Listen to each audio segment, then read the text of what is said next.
many people and many places that I saw on the roofs, I have been in, maybe even been drunk. You don't remember I being don't there. remember. No, but, every year I go down with 7 other guys and we golf, and we have a house that we rent every year in Ocean Isle Beach, Okay. which is a barrier island. I have no idea, I may not be there. That's pretty much where it made landfall.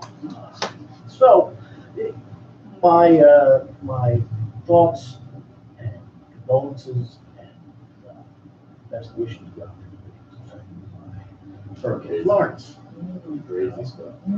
So I hope everything, it's pretty resilient, especially in the south. They come up with some genuine. I was watching these ones, like, they had no electricity, half the house was missing, but they had a bottle of whiskey and they was getting ready to celebrate. See that? That's all you need.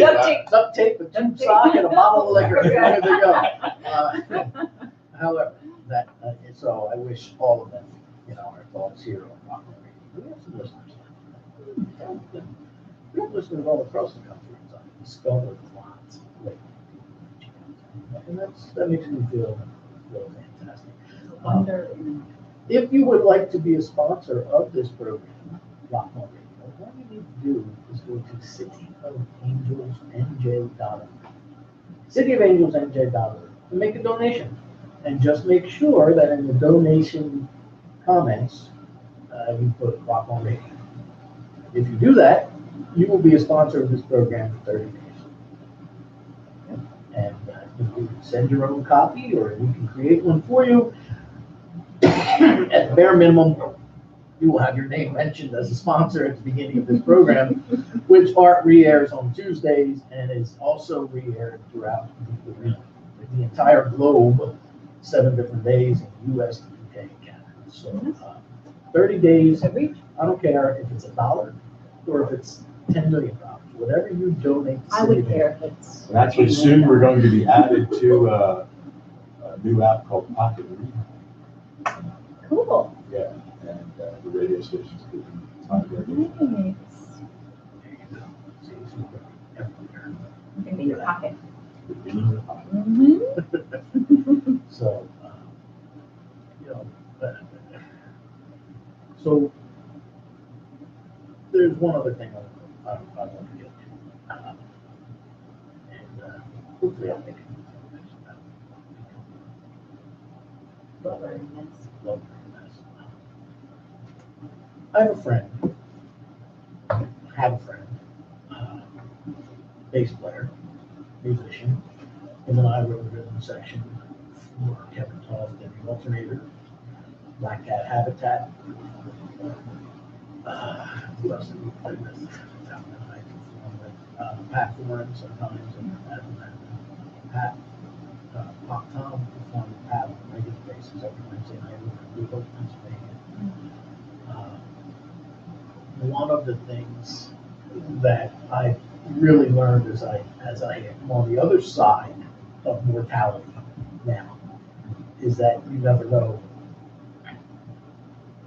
when, in the words of my other friend, the great philosopher, who first. I don't know when I'm checking out of this hotel, so I'm going to make the most of my stay. Well, unexpectedly, my good friend Tom Cowan checked out of the hotel Friday morning. Went to work like it was a whole day, and apparently passed away of a massive heart attack. He was DOA at the hospital. He leaves behind 3 boys. And Tom was the photographer of this program for a while. Tom, again, he was a bass player, and then just like the rest of us, life gets in the way. And he was married and had 3 boys, and those sort of things happen. You kind of, very few of us, unless that's your only profession, is that of a musician. Very few of us are able to continue to play with the vigor or the vim that we once had, because you've got small children, you've got functions, you've got family. That's what's got to be different. And as Tom's boys all grew and left the nest, so to speak, and he started picking up his bass again. So, you know me, being Oh, good, right, uh-huh. I really busted his chops. I know you did. No. But I gave him, come on, Cal, let's go. He was simply known as Cal, to us. Now, was that your nickname? From the clan Callan. No, that was his last name, Tom Cal. Even his wife called him Cal. Oh, really? And it's kind of like Sting, I guess. Anyway. You only need one name. That's right. But, and then Tom rediscovered the wonders of music. And then he got heavily into photography. I've seen some of his stuff, they're beautiful. And he was the kind of guy who was never satisfied with what he did.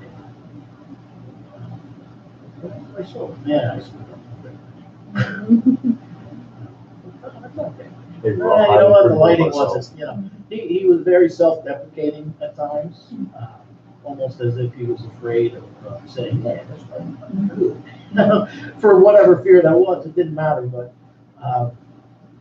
he was a quiet man, he was a quirky guy at times. But what he was the most, over the last 8 months or so, him and I kind of didn't speak as much as we used to. But he had his own things going on, as did I. He was quiet, he was quirky, but most of all, he was a friend. And he's not here. And who knows? I may not be here anymore. You never know. When your number's up, your number's up. That's right. And so I've had 3 artifacts, somebody's like looking after me, you know what I mean? It's Not like, done yet. it's like you're here and then you're not. You Seriously, haven't figured it out yet. it makes you appreciate, you know what I mean, every moment of it. you had 3, he had 1. Mm-hmm. The man was literally half my size. He was razor thin. Yeah. But he was 60. From the day I met him, he's an old man. You're an old man. You were a waiter at the Last Supper? And his kid would be like, no, he told God where to put the rocks. But he had a good sense of humor. He was 99% of the time very quiet. But above all, he was incredibly smart, incredibly talented, incredibly adaptive. The man could fix anything. Put additions on houses and things that just, as I say, it was a friend. So rest in peace, Tom Cal. And one quick thing, as we all listen to this program, I'm holding up for those of you at home, CD Rock already. It was April 2000, or Easter of 2009. And this program was a week away from becoming a reality. So we were all over friends of mine's house, and I made the announcement that I was going to have my own radio show. They were all like, "Oh, no way, no way, get out, And Tom was there with his 3 boys. And they said, well, what station? I said, it's on an AM station out of Burlington. That was all they had to hear. They mocked me for 8 hours straight. 8 straight, I'm not kidding you, from like 11:30, 12 o'clock in the afternoon until like 7:30, 8 o'clock at night. Every chance they got, they threw a shot at me. From my former first co-host, BC, to, so there's 2 guys ice fishing in freaking Minnesota that are listening to AM radio right now. Who's your audience going to be? And Tom chimed right in with them. They abused me. I think I still have scars from that day, but it was a lot of fun. He definitely missed. So, as I said, rest in peace, Tom Cal. I'm still doing rock on radio. And we all miss you already. So love you, man. Now I got a radio show to do, so save your spine tingling chills for another time. All right, thank you for engaging me for a couple minutes. I appreciate that. With us in studio right now, we have our guest. Where are you from? Ramsey, New Jersey. That's where I'm living. Is there even a Ramsey, New Jersey? Yep. Is that in Ohio? That's way up there. Is Mr. Steve Bello. Thank you very much. Very cool. Good to be here. Thank you thank you for your patience. I'm cool. Yeah, thank you. We, you come to me on this day. You come to me on this day, referred to by my good friends Karen and Mark. Nice, nice. Yes. Which one? Karen. Karen. Karen was the one that, Karen's responsible for this? Yeah. Okay. That's what I want to know. So, I didn't know Karen was. I actually filled in for a punk band a year or so ago, and Black Light Circle was on the bill, and we just struck up a conversation, and that was it. You know, we keep in touch here and there, back and forth, and you know, I'll do my shameless plug early doing my new record, and she said, "Oh, you got to get in touch with Danny Coleman," and I was just like, "Yeah, sure, okay," you know, and that was it. Who's that? You know, and I heard the name before, you know, through Stephen Keller Ah, and whatnot. Yeah, of course. And I just figured, you know, it is a small world, you know, don't paint it. And Right. All right, so that's how you, right? Right. Now, you come here with, I come very your most latest Marblehead. You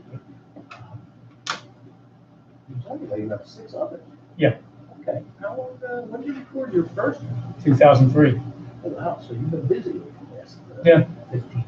Yeah, I'm still pretending to be something. So No, wait. one Why of do these you days, say that? one of these days, it'll. Why do you say? Yeah, why not? I have to poke fun of myself. You put on the Facebook event that you are the best guitarist in your house. I am. Well, And if then. my daughter still played bass, I'd have competition. So, you know.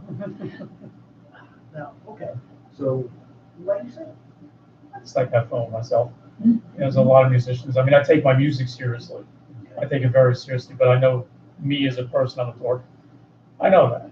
You know, I mean, I see a lot of cats walking around, you know, acting like they just played the garden. I'm like, yeah, you played your mother's, you know, get off it, you know, and, you know, I love what I do. I enjoy what I do, but I know at the same time I have to poke at myself so nobody else can do it for me. You know? Would you like me to refer to you as? No, Steve. just Steve or Bella. I'm cool with my last name. Bella? I Stan. can call by my last Like name. Cal, all right. Yeah. Stick around because it's, we're gonna get to, a little bit of Rockfest here today. Once Mark got more strength. Oh, in about a month? Yeah. Yeah. You start now. Still recovering. Yeah. So, okay. So how long have you been playing guitar? And why? Why? Yeah, why? What got you? Well, I can answer the other question. In November will be 40 years. Way. I played guitar 40 years, so I lived it for 30. Yeah. You know, and music was always in my house. You know, my grandfather was a jazz guitarist. Way back in the day, he was in the Union in Jersey City and Hoboken, and he played with. That's when the union meant something. Yes. Got you work. Yeah, he played with all the heavy cats back then. You know, Tommy Mottola and Oh, Al really? Viola. He played with all those guys. And he had offers to play with Lawrence Welk because he was near Bobby Lito, the trumpet player back in the day. And you know, so my grandfather would always play his Big D'Angelico in the living room. I grew up in North Arlington. And I would hear this guitar playing, and of course, he'd have the windows open, and there would be a crowd around the house. I'm like, you know what? I want to do that. I want a crowd. But then my aunt on the other side of the house, she was playing Led Zeppelin, Aerosmith, Queen, Nice. Deep Purple. So I'm like, okay, I like what my grandfather's doing, but I want to play that. And I saw a poster of Robert Plant. I'm like, I want to look like that guy. I want to look like that guy. And I didn't pick up a guitar until I was about 9. I didn't take it very seriously. You know, I fucked around. My grandfather tried to teach me stuff, and as great as a talent as he was, he had no patience. So he gave up on me after a lesson. I didn't pluck the E After string. a lesson. Yeah. Boy, that's Yeah, good. Nine-year-old, that's what I got. Absolutely. Well, it's the truth. Yeah, it's the truth. And I'm not sorry, Grandpa. But I taught the E string the wrong way, and he was just like, oh, no, I can't teach him, can't teach him. So I was just like, well, I really want, my friends were guitar players, and they were going to a music store in Lyndhurst called Swedish Sounds. And my parents were like, well, learn on your own, you don't need a place like that. So I would open the Mel Bay book, and I'd teach myself a little bit. Yes. Big guitar Yeah. primer. Hell yeah, but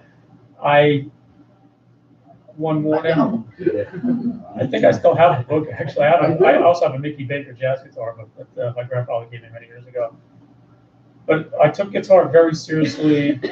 I was 12, and it was just like everything hit me at once. I saw footage of Jimi Hendrix at Monterey. I saw Rainbow on MTV, Richie Blackmore, and all these heavy metal bands came into my life: Judas Priest, Iron Maiden, Scorpions, and I went, you know what? I've got to do this. All because Hendrix lit his guitar on fire. I went, I've got to not light my guitar on fire. I've got to play guitar seriously. I took the guitar seriously at that point. I was like, I've got to play this thing. Should have let somebody else. I was tempted, very tempted, and Come here, I want you. so I basically taught myself. Whatever was in it, I would tape stuff on MTV. I would slow it down, and back in the day with vinyl, I put the thing on 16 RPM, and everything was, but that's how I taught myself. I was just, Hendrix was the reason why I'm so determined. And that's pretty much it.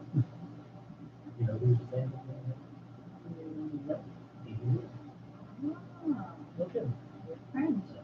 You're bees, right? I was like 5 rows on the stage. Cool. Was she really great? Yeah, she was great. Did you get to see her afterwards? No. You asked me about the why part. Why do I play guitar? Because I stink at everything else. I mean, it just. I'm not feeling a whole lot of confidence. I'm just being honest. When I started taking guitar very seriously, I thought, okay, I found, I guess, my niche, whatever you want to call it, and I just wasn't going to do anything else. I just wanted to play guitar. I never thought about a career in music. I thought, I'm going to play guitar, it'll be cool, maybe girls will like me, and at least I play guitar. My friends that got girls, women are? my friends got girls to their shows, and I'm like, all the dudes ran up to me, oh my God, you play great. I'm like, okay, that's just how it is. So, but music, I've always said this, music chose me, the guitar chose me. And that's been that way ever since. Just when I think I want to put it down and say I'm done, I'll hear something on the radio and go, you know what, this is why I play music. If I We hear, just said that here about the radio show Yeah. last week. I said that. I was listening to something on if I can mention Sirius, if I'm allowed to mention out here, somebody played on a station that they played a Rare Hendrix bootleg, and I was like, I've never heard this before. It was just like unbelievable. I'm like, just when I think I'm feeling confident, I hear Hendrix somewhere in the distance. I'm like, nope, I got to keep learning, man. I never stop learning. I love what I do. I'm good at what I do, but I'm always learning. We all have our own unique styles and our unique abilities.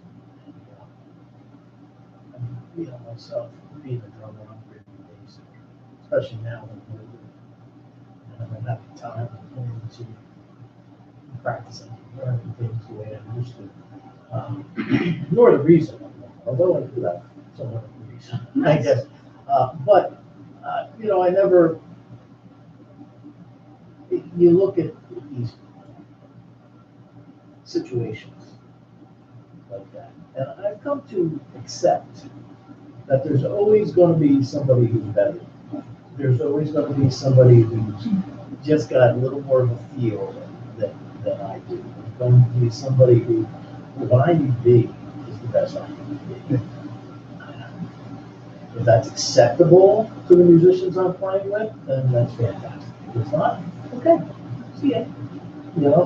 So I really don't. Do I want to improve? Of course.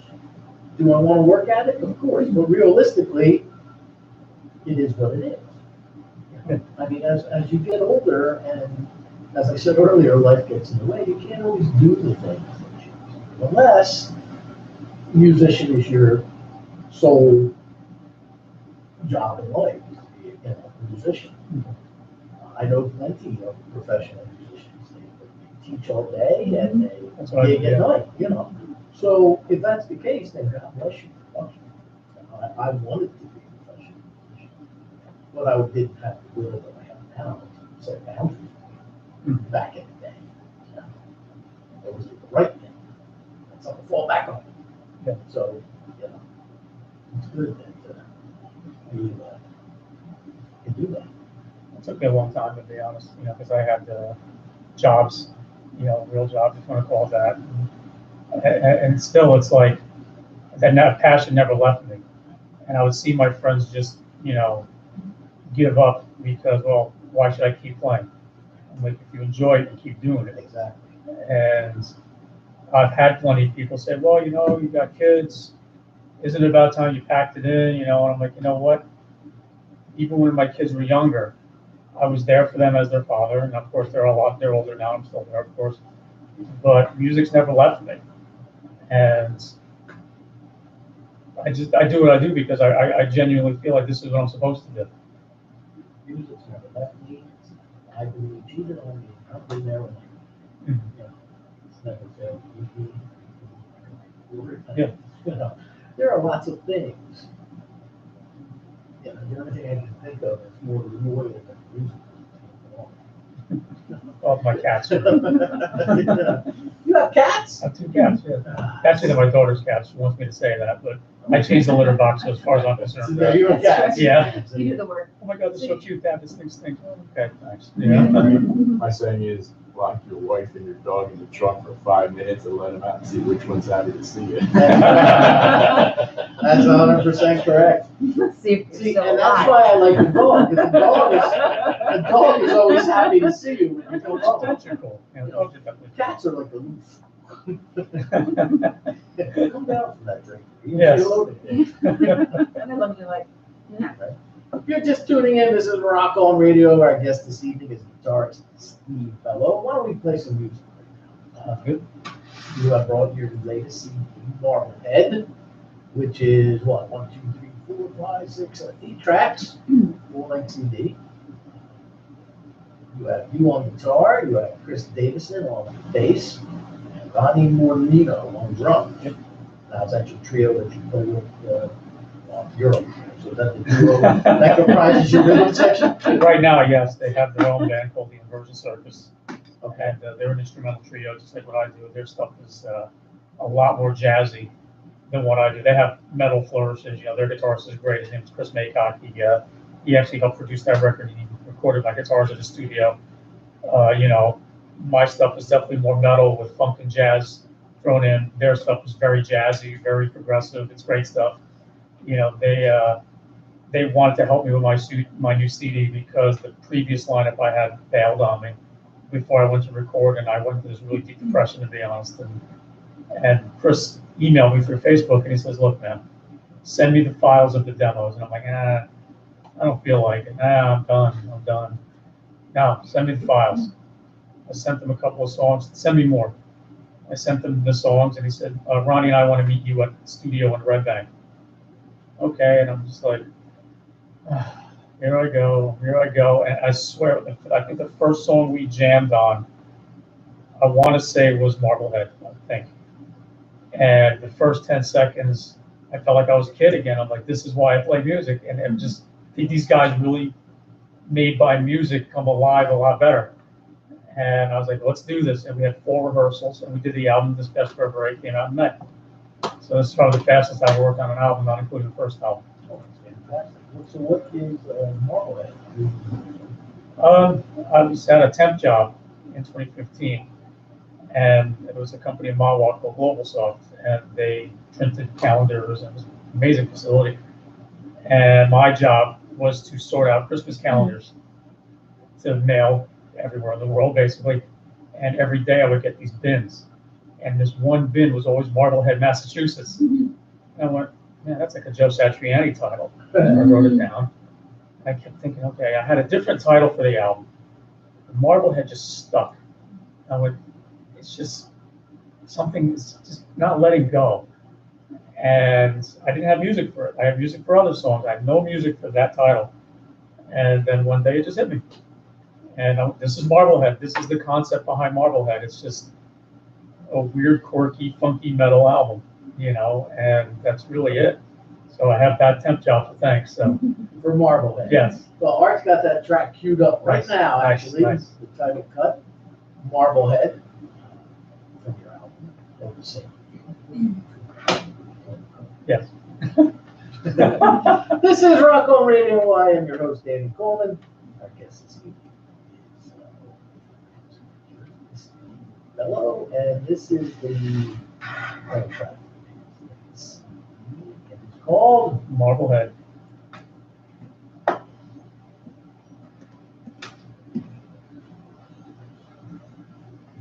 Nice. Is the vine coming through on this all right? It's good? Yeah. Okay. Because I have a pretty loud voice, and I want to be like, I can talk loud, so.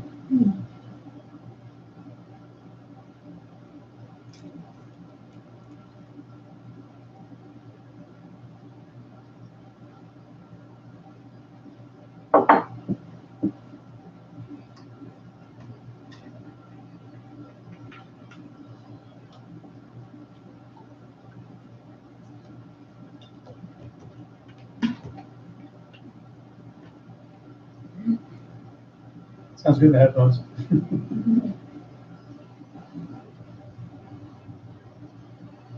What was the second podcast? Vacay.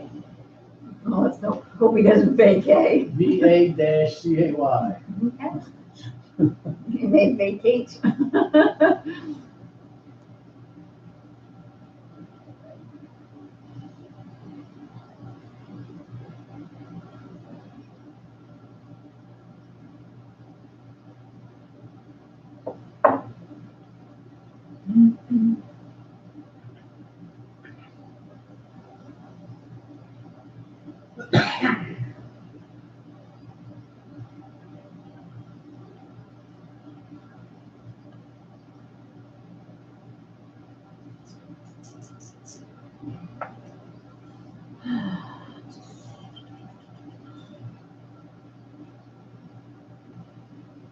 Ooh, excuse me.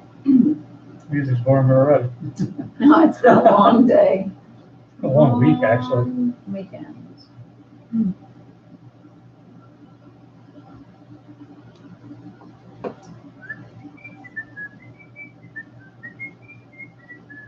So send me that information.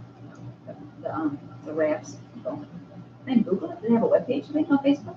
They might. That could be James Kotak. Someone listening to it. Or it is, they're listening to the show. Hello, welcome to Rock on Radio. Hello, it's Donna from Rock to Adopt. Oh, what's up, Bob? Calling to hi and share some love. All right, well, we got a tune playing on the air right now, so you don't have to wait. You got about a little less than a minute. You couldn't wait till next week to come in? You're sharing some love early? No, Steve Bello has done Rock to Adopt before. I wanted to call and share a little love. You're always welcome to share love. You know that, don't you? I do know that, Okay. yes. All right, well, when we come back, which is in how long? Or 30 seconds. 30 seconds, we're gonna go right to you, so stay put, all right? I'm right here. All right.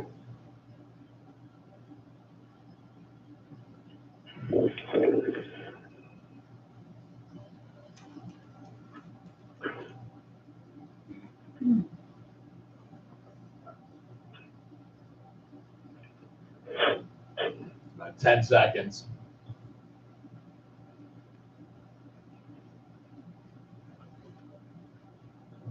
There we go. Welcome back to Rock on Radio. That was Steve Bello. I like Title cut.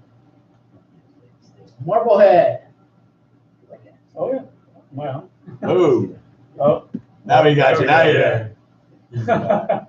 Hey, on the air right now with us, we have actually next week's guest. It's all to you, Mr. Bello, because you've been involved with this organization before, and you've lived to tell the tale. Oh, yeah. On air, or on the phone right now, we have Miss Donna from Rock to Adopt. Hello, Donna. Donna. Donna, Donna. There? Yeah, I don't know what that is. Right? She was there. It's a heck of a delay. It is. She was there. All right. Well, Donna, give us a call back because I'm not sure what happened to you, but I was just. Weird. they'll actually be in here next week. Nice. They'll be Donna, representative. But they- I thought it was the last week of September. Yeah, that could be her again. Mhm. Hello, welcome to Rock On Radio. Hello, it's Donna. I'm back again. That was some delay. Where did you go? What the hell happened there? Where did you go, Donna? I'm right here. I'm right here. Yes. Hi, Steve. Hello there, how you doing? I'm great. How are you? I'm Julian. Very good. Marblehead. I love that. Thank you. That's an awesome title name. I'm glad you gave us the little story on that, too. Yeah, why not? Yeah, that's what you're there for, right? Yep. I didn't grow my hair long to be obscure, so. Yes, and you heard that I'm doing Rock on Radio next week because Yeah. Rock stops the following week, and I figured I'd call in because, my goodness, I think you did the famous Rock to Adopt and the famous event that happened during that year. Oh, yes. So they probably don't know the story, but listen, putting it out there, but never had bad weather. Every Rock to Adopt. It's like, let me pause and say a little prayer there. But Steve Bello comes on with the guitar, and of course, what happens? Lightning and thunder follows. On the power So line. there he was in all his glory, and the sky in all its glory as well.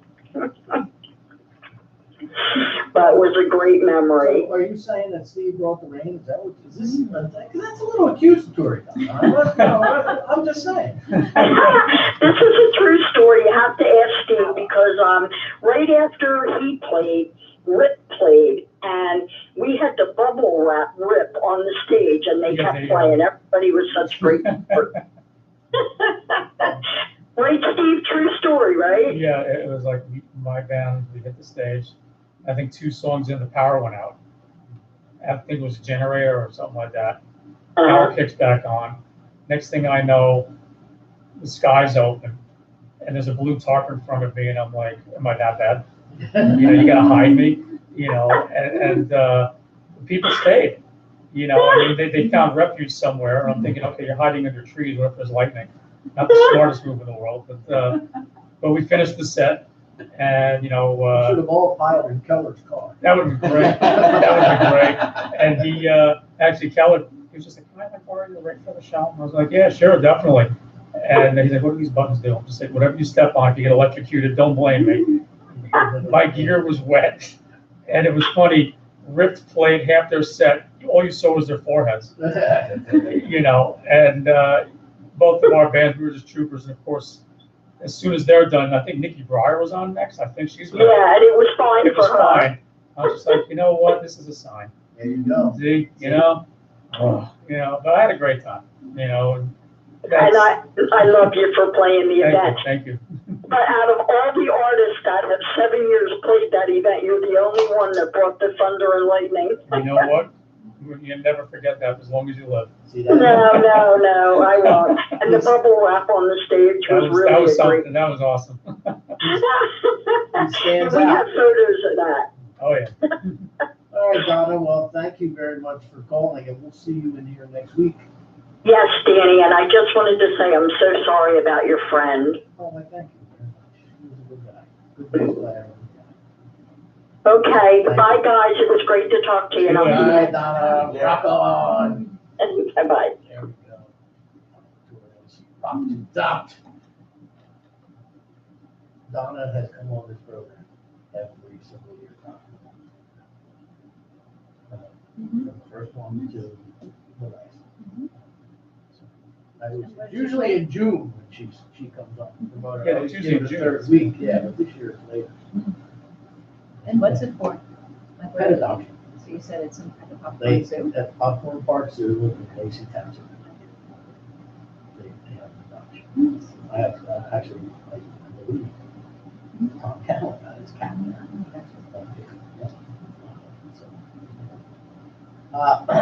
If you're just tuning in, this is Rock On Radio. Our guest this evening is guitarist Steve Bellows. That's a pretty ripping tune. Thank you. I also see on the liner notes, somebody has your Rush there. That's, And there, I noticed some similarities in some of that there. Rush a big influence on you? oh yeah, I heard Rush. I was about 11, and I'll never forget. I was in my room and I heard, Zeppelin Cashmere, and I had my little boom box. I'm taping it, because that's how you download it back in the day. Oh, yeah, that was downloaded. And then I forgot to hit the stop button, and I hear the synthesizer drone, and I'm like, "What is this?" And I'm listening to this music. It was Tom Sawyer actually. Oh, okay. And I'm listening to this. I'm like, "This is unbelievable music." So I asked my aunt, because she was the music buff. I said, "Who's this?" She goes, "Oh no, it's Rush. He sings like a witch." Oh God, no, don't like this band. And I begged my father. I said, "I've got to buy." It was moving pictures. It just come out. I still have the original cassette. Nice. Yeah, I begged my father to take me I've got to it the on music. vinyl. I do too, actually. And that's how I got into Rush. And that was it. To me, it was like Zeppelin on steroids. I was like, this is the most unbelievable thing I've ever heard. And it's no secret that I try to look like Geddy Lee. So, I don't, thank you very much. Yeah. you don't want to do that. Geddy Lee, without a doubt, is one of the, if not the ugliest man. But he's also the most talented individual I've ever had the pleasure of listening to and seeing. There's a young man I work with whose cousin is the head touring sound engineer.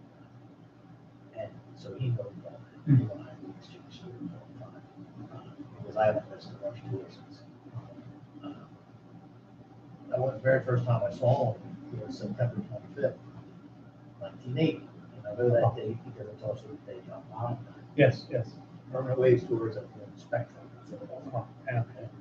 So it was bittersweet for me because John Bonham was. Oh, he's the best. Yeah, he's the best. And then to see Neil Peart. But then the next tour I saw with pictures. And it's like, Oh, yeah. but he told me his great story about Alex Life's mother, and due to social medicine, she was on like 3 or 6 months. Yeah. So Alex got in touch with him, and he pulled the strings and got her taken care of in the facility working. And little did I know, but here was Alex Lifeson sitting in the waiting room for like 2 hours. And nobody knew who he was. I mean, I wouldn't know who he was, Yeah. but so you never, it's the weirdest thing. You never know who's there or what's what. Yeah. I laugh when I hear that. But Rush is one of my favorite bands. They're in my top 3. So. Me too. Rush. Led Zeppelin. What's that one? Yeah. Rush. My number 3 is Living Colors. Oh, I've actually gigged with Living Color. My dream is to open for them. I've been friends with them for years. No kidding. Yeah. I've known Vernon the longest, but Oh, big deal. yeah. Yeah, Vernon's, I don't know Vernon that well. I've actually interviewed Corey a couple times. Corey's great. And then I was in a house band with Tony English and Corey. It was like, it was great. We did a Sam Cooke tribute show a few years back. It was a lot of fun. Great guys. They're great guys. They're unbelievable. Doug musicians. Wimbush has a pedal board the size of a 64 I know. key keyboard. I know. And I was laughing because during the rehearsals, I looked at him and he looked at me and I said, "Look, yeah, so when I die, I want to come back and get batteries." Yeah. I can't even imagine. He's a bass player. What's he doing all that pedals? I saw Living Color in 2009 at Mexicali, Wow, and the opening band had to play on the floor really? because the stage was covered in pedals. Pedals. Yeah. And Vernon, he had just got a new Roland GR synth, and he's on the floor like this, and playing with knobs and stuff like that. And Corey Glover walks up to me and goes, "Man, where's the air conditioner on that thing?" You know, just like, "Will you stop?" You know. I said, "Well, you got to get all your stuff off the stage for the opening band." And Doug Wimmish goes, "We don't do that." I was like, "All right." So that was a pretty. They've always been a consistently great live band. They're one of my, like you just said, one of my top 3 favorite bands. My Yeah, friend so- used to run a concert series.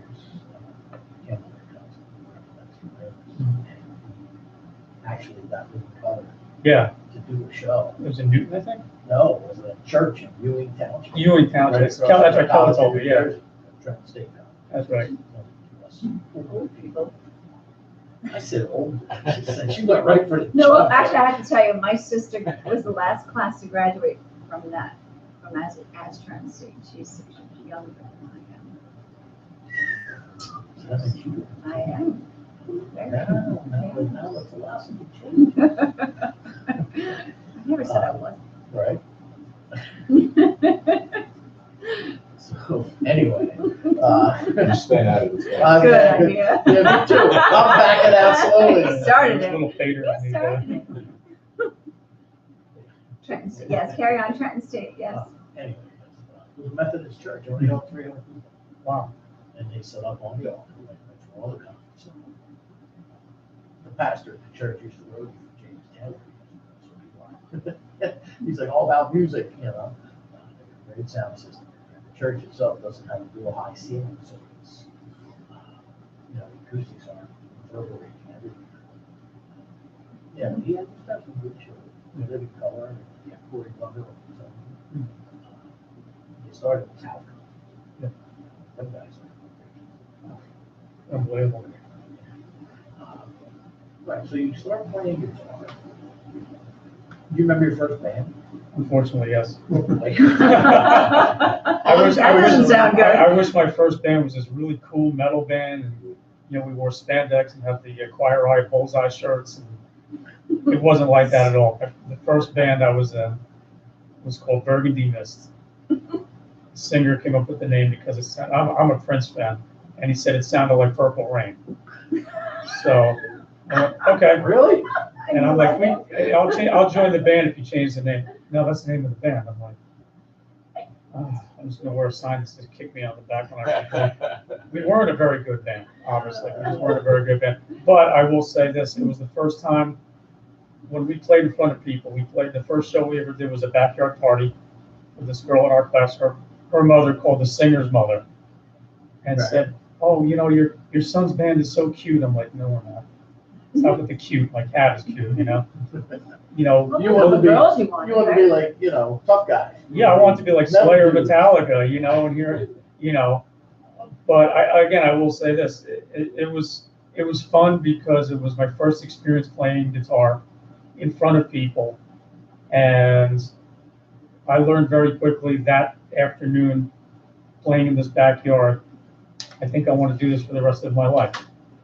And there was a one point during this little show where the singer's voice started going out. He wasn't a very good singer, but he starts going like this, like that. I'm like, "What are you doing, man?" He goes, "Take a guitar solo." I got his voice in my throat.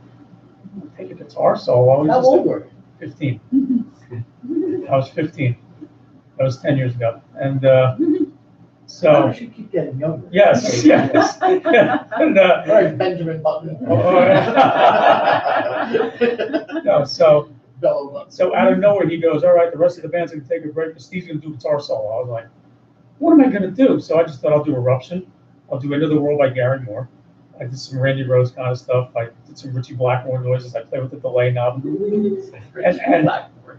And I'm a funny guy. And what was interesting was within like 5 minutes, everybody at that party were like, "We didn't think you were that good." I'm like, "I'm just making noise." I'm like improvising. I'm like, I wasn't planning this, but there was this thing inside of my brain that says, "Well, you can do this for the rest of your life." So while we weren't a good band, they are the reason why I wanted to be a performer and why I wanted to immerse myself. And I've got to make it in music. And that was it. You know, so that was the first band I ever played, and that was in '86. Yeah. That was 5 years ago. I'm getting younger. Oh, 86, wow, I was graduating college then. Yeah. I was a sophomore in high school. No, actually, I was starting my junior year. No, I graduated At that time, in so. '86 in high school, but 5 years later here, if it's 5 years. Yeah. Yes. Yeah, I played in the hospital, Nice. first band, Babies, John Wayne. The Babies. That was the first band with Tony Brock on drums. Every time I think of it. Yeah, that was the first band. Yeah, so, Nice. yeah. Why not? You want to give us a call tonight, please do so, 609-241-7103. Let's get to some more music here from Mr. Bello. What would you like us to play on this CD? How about the first song, Time to Fly? Time to Fly. Now, do you have websites, social media? How do we Oh, yeah. find you? I'm trying to be very covert. We can't all just call Karen. How do we find you? Well, we could. But She might not like that. my website is stevebellorocks.com. Okay. And from there, there's links at the bottom of the screen for my Facebook page, Twitter, Reverb Nation, SoundCloud, YouTube. I have Instagram as well, and I guess the tagline is Steve Bello 11269. And Would that be perfect? yes, 1869. 18. Yes, Now you're really. yes. My first concert was Beethoven. Yeah. So. How was it? Oh, he was amazing. He had a pedal board this big. And every time I said you're great, he went, what? Yeah. Let me hear you. No, really. Let me hear you. I hated seeing shows with Beethoven. Yeah. You I did? just scream at him. Yeah. Franz Liszt was the opening act. Yeah, remember? Pretty amazing. It's a great show. Yeah. Hungarian Rhapsody. Yeah. What a real concerto. Yeah. I was. Yeah. I saw Ingve that night too. He was in the audience. I'm going to do this for the rest of my life. I actually saw, not just past night, but the one before, I saw the last show, the Gen X tour, Oh man. was Ingve, Steve Vai. Count Basie. Yeah, that's right. And it was Ingve, Vai, Tosin Abasi. Tosin Abasi, Nino Betancourt, Mhm. and Zach Wild. Zach Wild. Yeah, yeah, it was a wild sort of show. Oh, I believe it. I believe it. So let's have a little background on this tune here, Time to Fly. I had the music before the title. I wrote something that just came out of me. It was very reminiscent of like 80s metal. I wasn't even trying. You know, like the opening riff reminds me of like if the Police and Loudness started a band. That's what it sounded like to me. And the melody came to me very Satriani-ish. I admit that. And it was just basically every song on the album felt a lot of the guitar into my hands. Like here's your album. And that's how I always write. I just write what feels good. I don't sit down and say, I gotta write a Zeppelin song today. It'll never work. So the first song is just one of those, all right, this sounds like the 80s. Okay, fine. I'm not going to avoid it. The title came from, I was watching a Joe Satriani concert on YouTube, and he says, all right, this one's time, he said, it's time to fly. This is Surfing with the Alien. I was like, time to fly. Yeah. Yeah, I like that. So that was pretty much it. So All right. Well, if you tuned in or just tuned in, this is tuned up. This is Steve Bello off of Marblehead. Song's called Time to Fly.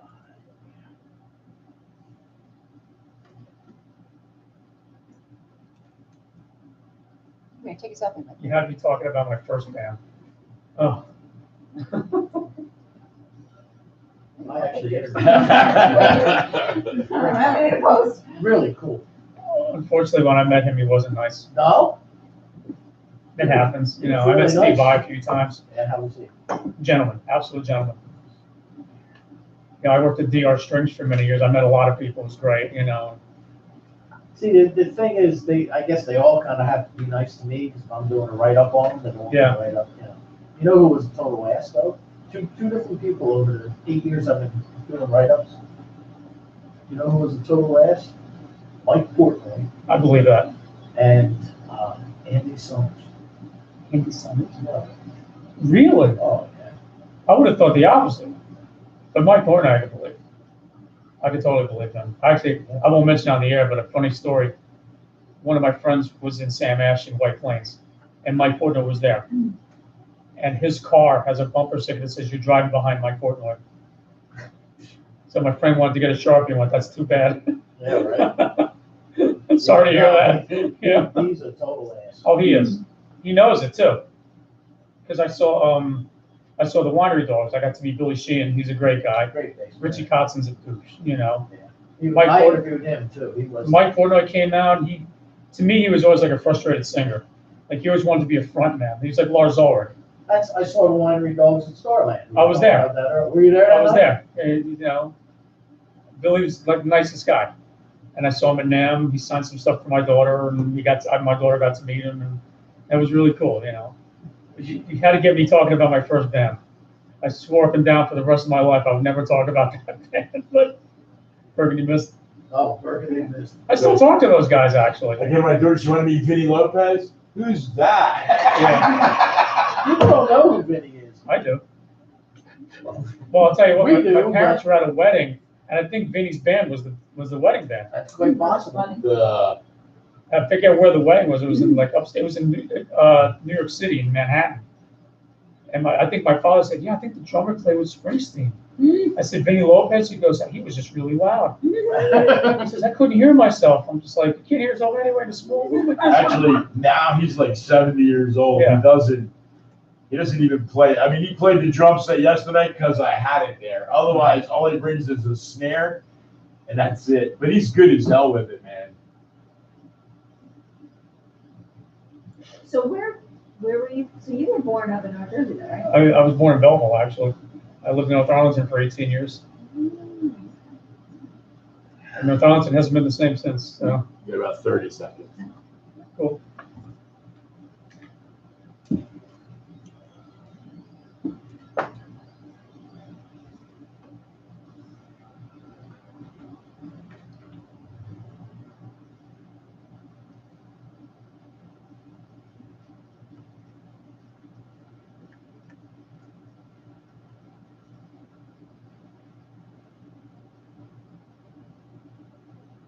All right. Steve Bello and Time to Fly off of Marblehead. It's up here on Rock on Radio. Keller's listening, actually. Hey, Keller. Keller is listening because he was at that Campbell concert series. I recall that. Oh, wow. Yeah, I remember he was the one that told me and I couldn't make it. We actually, I think, Keller, did we broadcast that one live on 40-foot old studios? I think we might have broadcast that Might one have. live. I think you might have done when I played Buddies. Was that you? Somebody did my concert for Buddies. It was my birthday gig. Oh, okay. I remember that. So I thought it was you. Nope. Not Okay. me. I don't know. Okay. Our guest tonight is Steve Bello, 609-241-7103.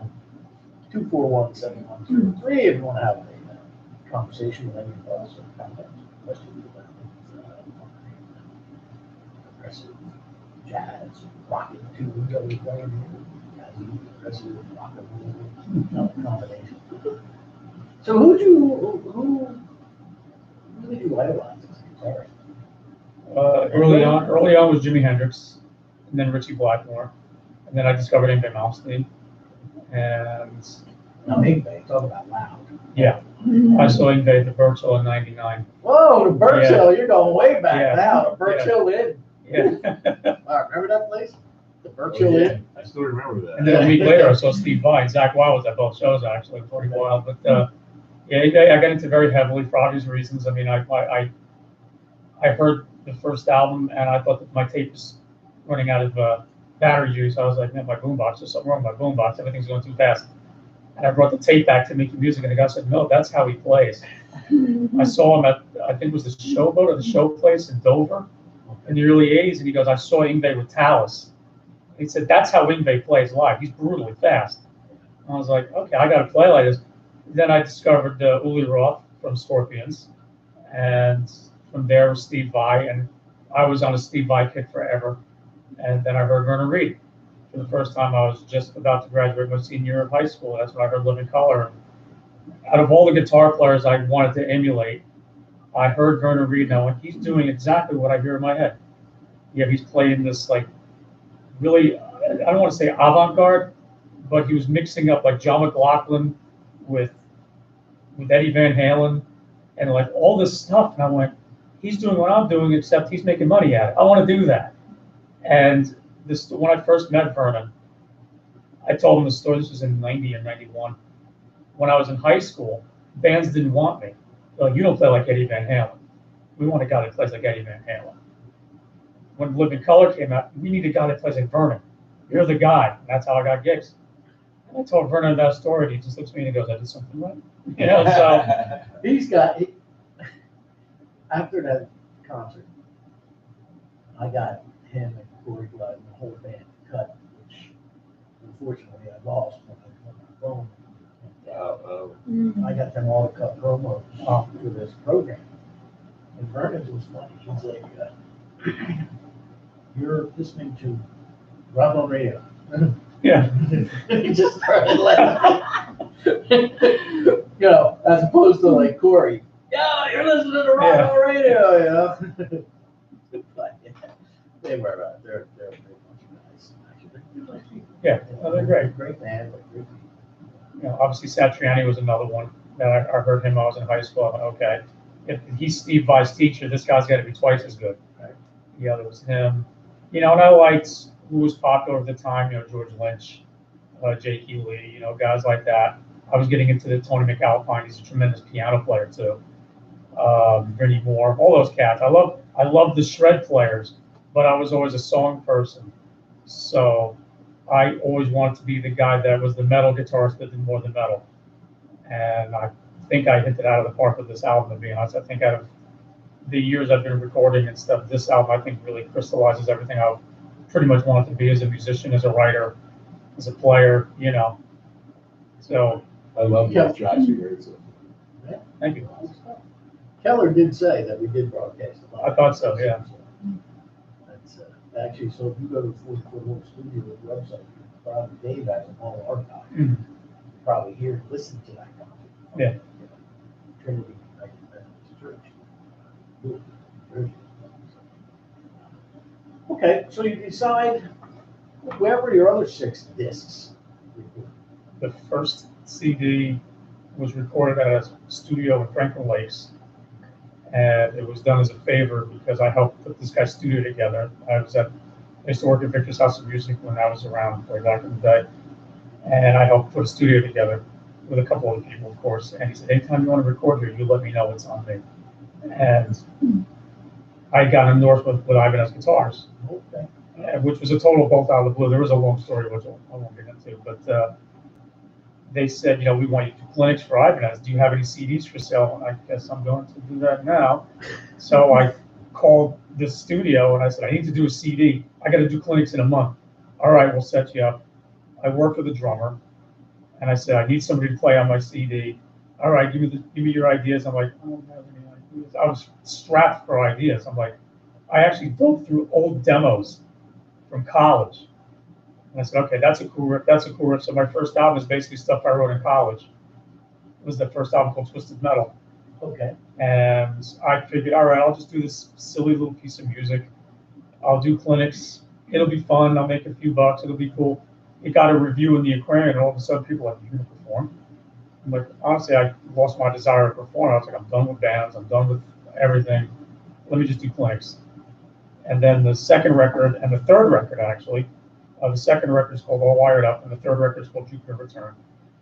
Both of those were recorded at a studio that's no longer in existence because, unfortunately, the guy passed away, Mike Hannig. He died in 2011. He had Crystal Studios in Park Ridge, and it was a great place to record. It was a lot of fun. The fourth record, now I got to really remember, About to Explode, was recorded at the bass player Coe's house in Glen Rock. Sometimes I think Glen Ridge by accident is Glen Rock. And then I did Go Berserk at Bennett Studios in Englewood. That was amazing. That was Dave Bennett, Tony Bennett's son. Oh, wow. That was his studio, and I think I was the first and only metal artist to record there. And he closed his doors in I can't remember what year, I think 2012 or 2013. But I did Go Berserk there. I did Layers of Time. That was my 2015 CD. I did some of it in my house on my laptop, and then I went to a studio in Metuchen to finish the rest of the parts. This new one, Marblehead, was recorded in 3 different studios, actually, in and around Red Bank, in that area. So, Okay. Where else besides Inversion Circus? what do you mean? What other studio? One of the studios? You've only got the one down, Inversion Circus Studio. Well, there was 2 others that I was told don't mention. I can't go. Why? Secrets. Yes. Apparently so. Yeah. I'll never understand Well, that. But don't shoot me. Whatever. Don't shoot me on the messages. It was actually done in three different Not always the way we studios. yeah, right. So you what? That was the 3 different studios for that one. So So your master can teach no, no, because he's the bass player on it. He did all the. Okay. So he probably still secretly hates you because No. it's a secret. Actually, there was a guy that came on with his band. So he said,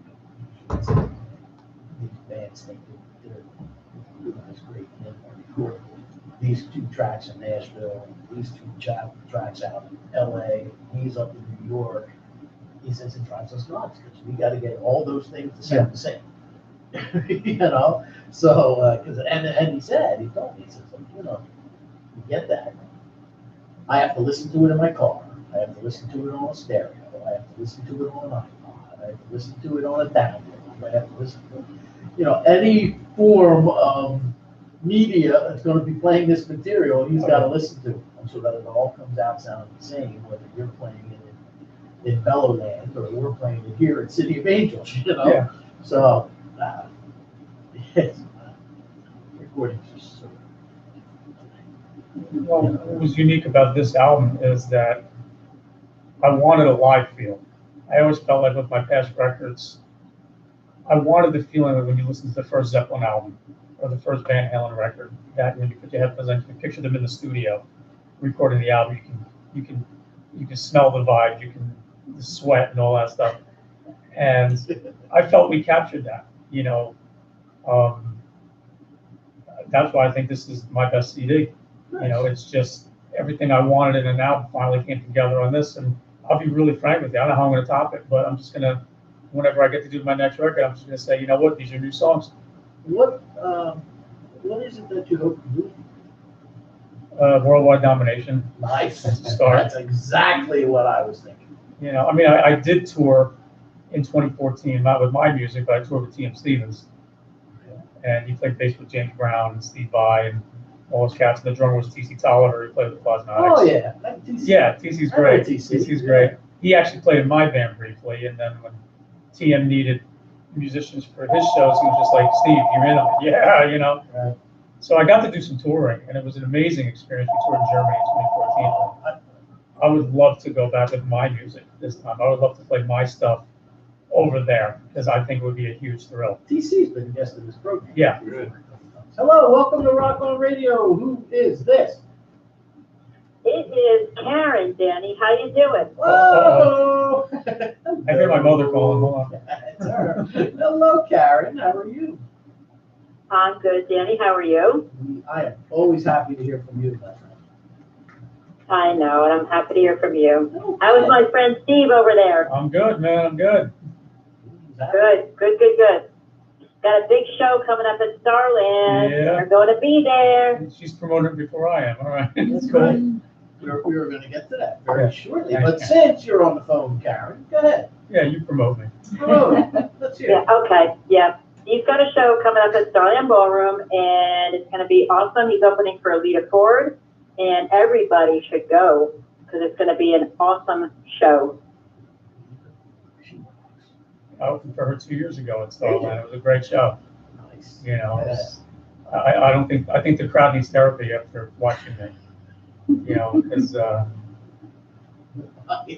I heard you did real good at Dingbat, Steve, we so. killed it. Oh my God, that was a great Good show. for Played on you, Friday man. at Dingbats. That was Don Jameson. He introduced me and he flashed my CD and that sold 3 copies. So that was really cool. It's the truth. And Awesome. yeah, it was great. And we went on for Lita 2 years ago. The other bands on the bill, they had always female-fronted opening bands. And then there was me, so I'm thinking, I have women's hair, so why not? I look like a girl, so. And I was selling CDs after the show, and there was a certain artist, I won't say his name, but he was at the booth, and I'm standing like 5 feet next to him. And he goes, that guy had some gumption, that was the proper word I'll use, to open for Lita Ford, and I'm standing right here. Oh, but you were great. I'm like, you didn't like it, I'm totally cool with that, Oh, no, it's just Oh, really my God. weird. It's just really weird that you, of all people, I'm like, What I sound like I have a what disease. people Yeah. really want. I'm like, I sound like I have a disease, me of all people, you know, and, but that was a Yeah. great show, you know, that really, Good, I'm glad, Steve. you know, and I'm this, sorry we couldn't make it. We had a lot of stuff going on, but that's okay. We definitely, will you be making this? definitely Starland. All right, I got tickets, so get them from me. When is the Okay, show? I will. Thursday, September 27th. Oh, it's coming up. Yep. Very quick, yes. Okay, Thursday, September 27th. Karen, I owe you another package. I'll be sending that up there. That's okay, Danny. It's not your fault. It's the U.S. Postal Service. You know, what are you gonna do? I have sent them things out across the country and they've knocked them down. I sent them up to North Jersey and they got, and the handle got broke off the coast. Oh. Oh, for crying out loud. Believe that? That's Tough to okay, get good Danny. I luck. trust Yeah. you. It's all right. It'll be We'll get- there, I'm sure. We'll get you, I use bubble wrap. I use them pillows that they have now. I know. Those pillows are great. Not that great. That was packed really, really well, you know, and I don't know if someone like stomped on it or what happened there, but you know, it's, As soon as you're I don't fragile, they throw it on the ground. I didn't do that. Right. Yeah. Don't say Let's see if right. this is breakable. yeah, Ari said it still holds waters. That's right. It also holds pens and pencils. Yeah, it's all right. When you get a chance, Danny, it's okay. No Yeah. problem. I got my Rock On Radio t-shirt. Oh, you're good. Yeah, so I gotta take a picture of me and then I gotta send it to you. I would like that. And we'll get it up on our website. Awesome. Okay. All right, good talking to you guys. Both Thanks, of you. Karen. Steve, good luck. Get Thank you, thank Starland. Karen, rock. And Go ahead. I will talk to you guys soon. Excellent. Rock on. All right, Danny, take care. See you later. Okay.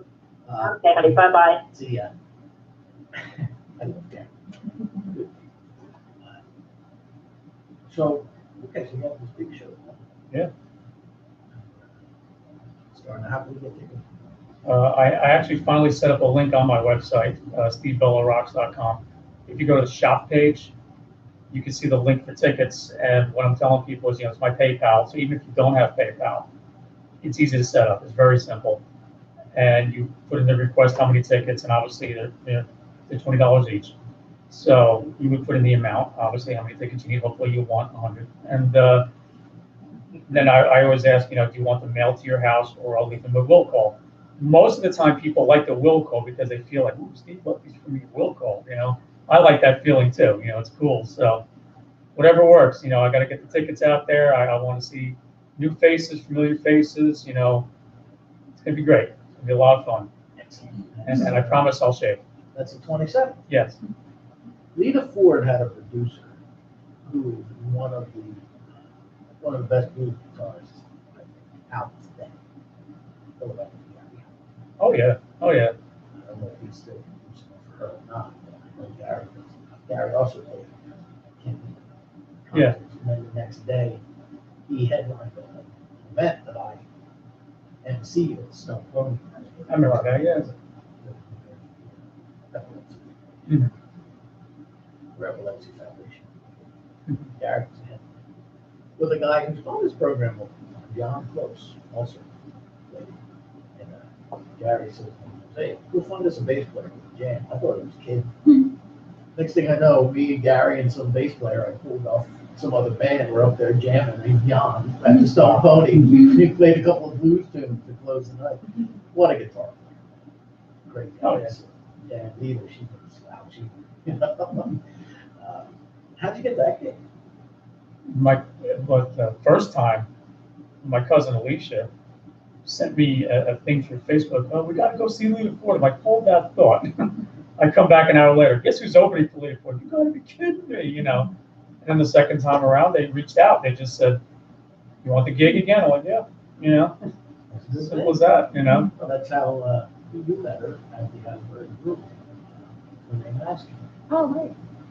That's how she wound up, you know, with the pretender. They did it one time. They, people asked them to provide a little back. Realized it still is pretty hot. She winds up opening for the Pretenders in Count Basie. Then they took them on tour to all East Coast from That's how I'm like, from oh, like yeah. Connecticut to Florida. You know, so. So you know TC, huh? Yeah, I've known him for many years, yeah.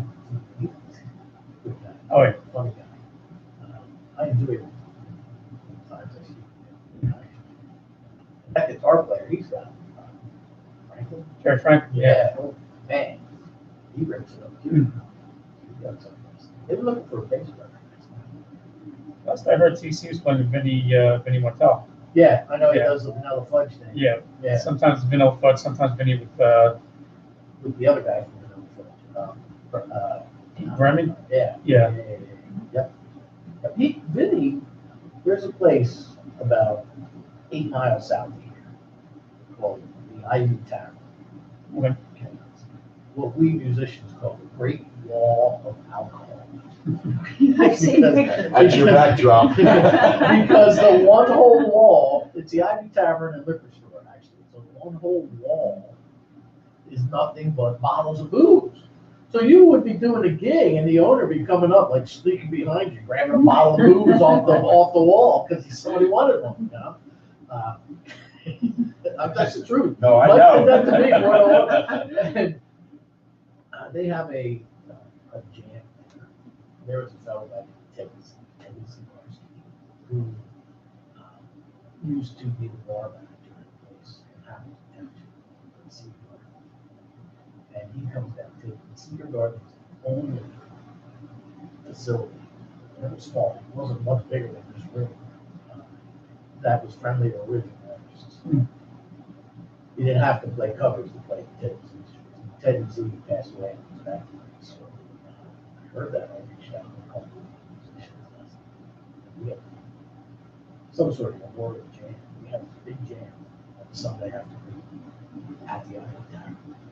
Because Teddy used to 11. Your gigs there were early, 8 to 11, or 9 to 11. That was it, right? And at 11 o'clock, by 11:15, all right, let's go. I got to catch Ernie over at the Ivy. Because he was go over to the Ivy Tavern to catch Ernie away, right? So, or whoever, he would pop around with Barry Pete's, or little place for coke. And, as I said, Teddy died. They had this jam going over so well that once every couple of months they had Teddy Z or jam. And Vinny shows up and just jams. Yeah. He like, when Mario's friend, Joey D'Angelo, was in the area, he would play drums for me. Vinny's actually been a guest of this year. He did that same benefit I was talking about with Gary Hoey.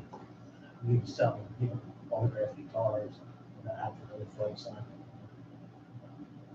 Very heavily involved with good people. So he plays at TC. I know he just played with him. Yes.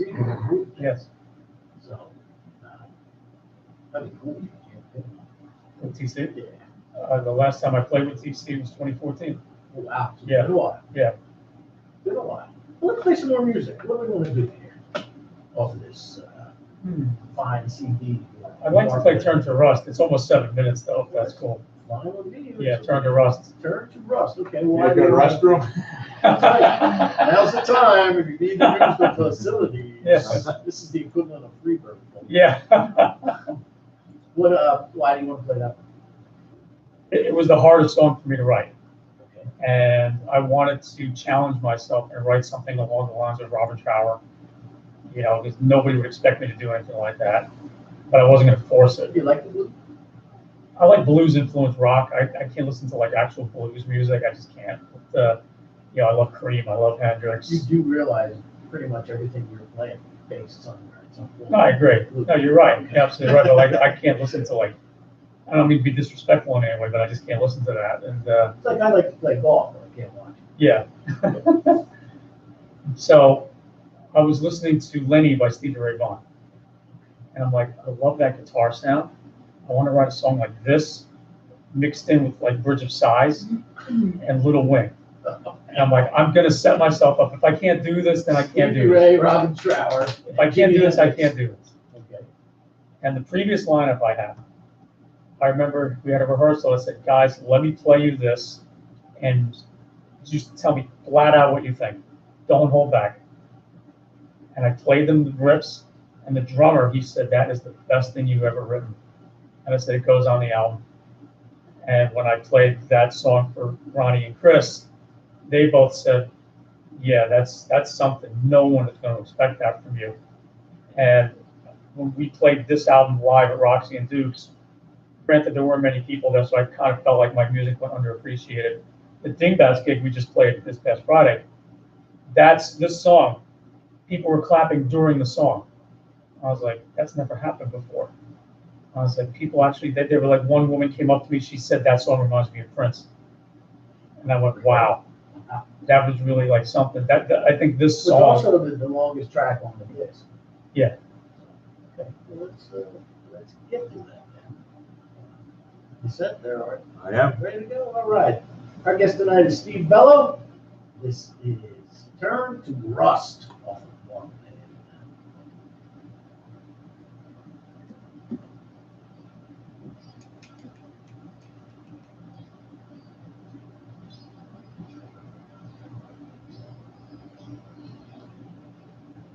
Dolphins won today. That was a good game. So,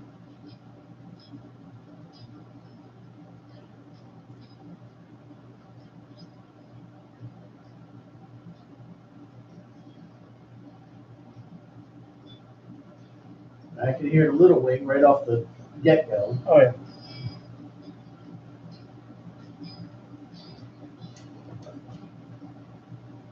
Yeah, when we did this song with Dingbats, I thought to myself, nobody's going to want to hear this. It's too mellow.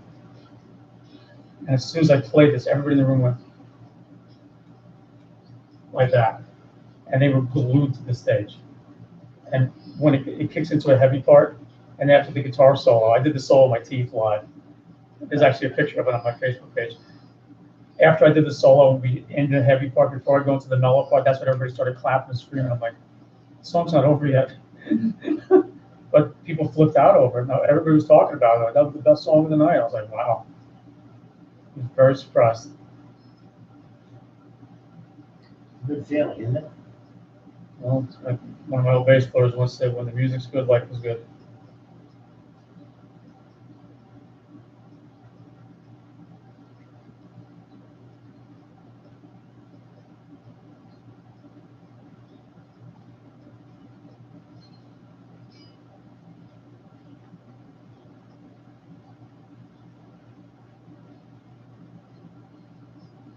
Is there a way you can track how many listeners you're getting? It depends. He gets the numbers at home. Oh, okay. Yeah, I'm just curious. This software tells me how many listeners there are, but that shit ain't no way right. 7 million. I go home and look at the website. Like last week we had Patricia, you know what I mean, and the Ulterior Motives band, and we had like over 300 like listen nows. So I don't think this software is very good as far as counting accurately people, or at least getting it back down to it.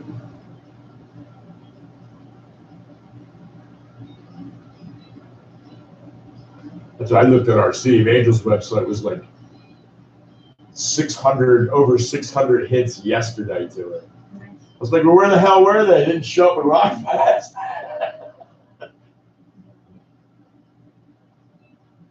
That place is just so hard to judge because it's so huge, man.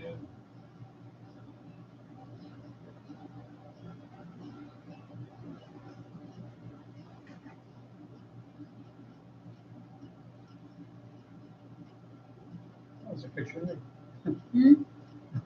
Oh, this is what I posted today. I posted pictures in the actual event, so you can see any pictures you want. Oh, that's Use cool. them. Mhm. Hope that looked decent. 3 minutes. Yeah. Now imagine if we're playing like Yes, Gates of Delirium, 12 minutes. I always laugh, man, because we had, what's his name? Go Cool, the guy.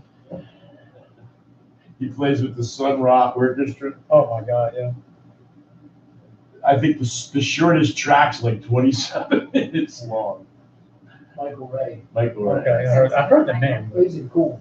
Yeah, he's cool. He's Don't like shout. trumpet player for Cooley. Yeah, he's a really good guy. I see they were foolish enough to get married. Yeah, Lorana originally told me we were all invited to the wedding. She sent me a thing, save the date. I didn't get no invitation. Well, she meant we all. Oh. So as it got closer, I What's went up with that? for the invite. I would have, that's a wedding I would have went to. That would be Right. cool. Cool, the gang was probably there, I'm thinking. Maybe I can get him at Rockfest next year. Yeah, got that kind of money? Mhm. I had 10 bands and paid no one. And none of them were cool with the gang. None of them were cool again.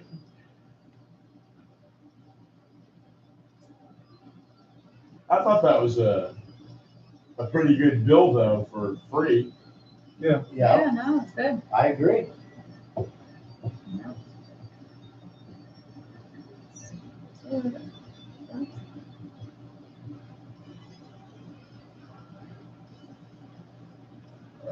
Oh, dear. 3 minutes. Now you're Yeah. getting a minute now. Yeah. The whole song was like 6.5 Yeah. minutes. I used to laugh at it. I'd be like, come on, please, we'll play a Michael Ray song and walk off. You'll never rush 2112. Go to the pizza place, come back.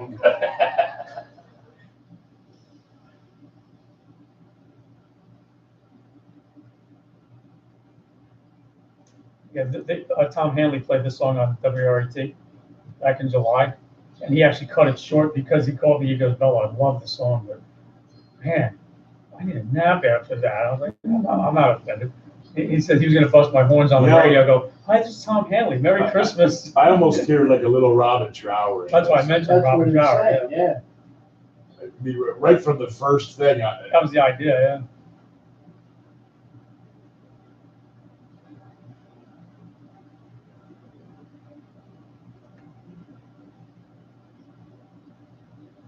It's about How much time? 10 seconds.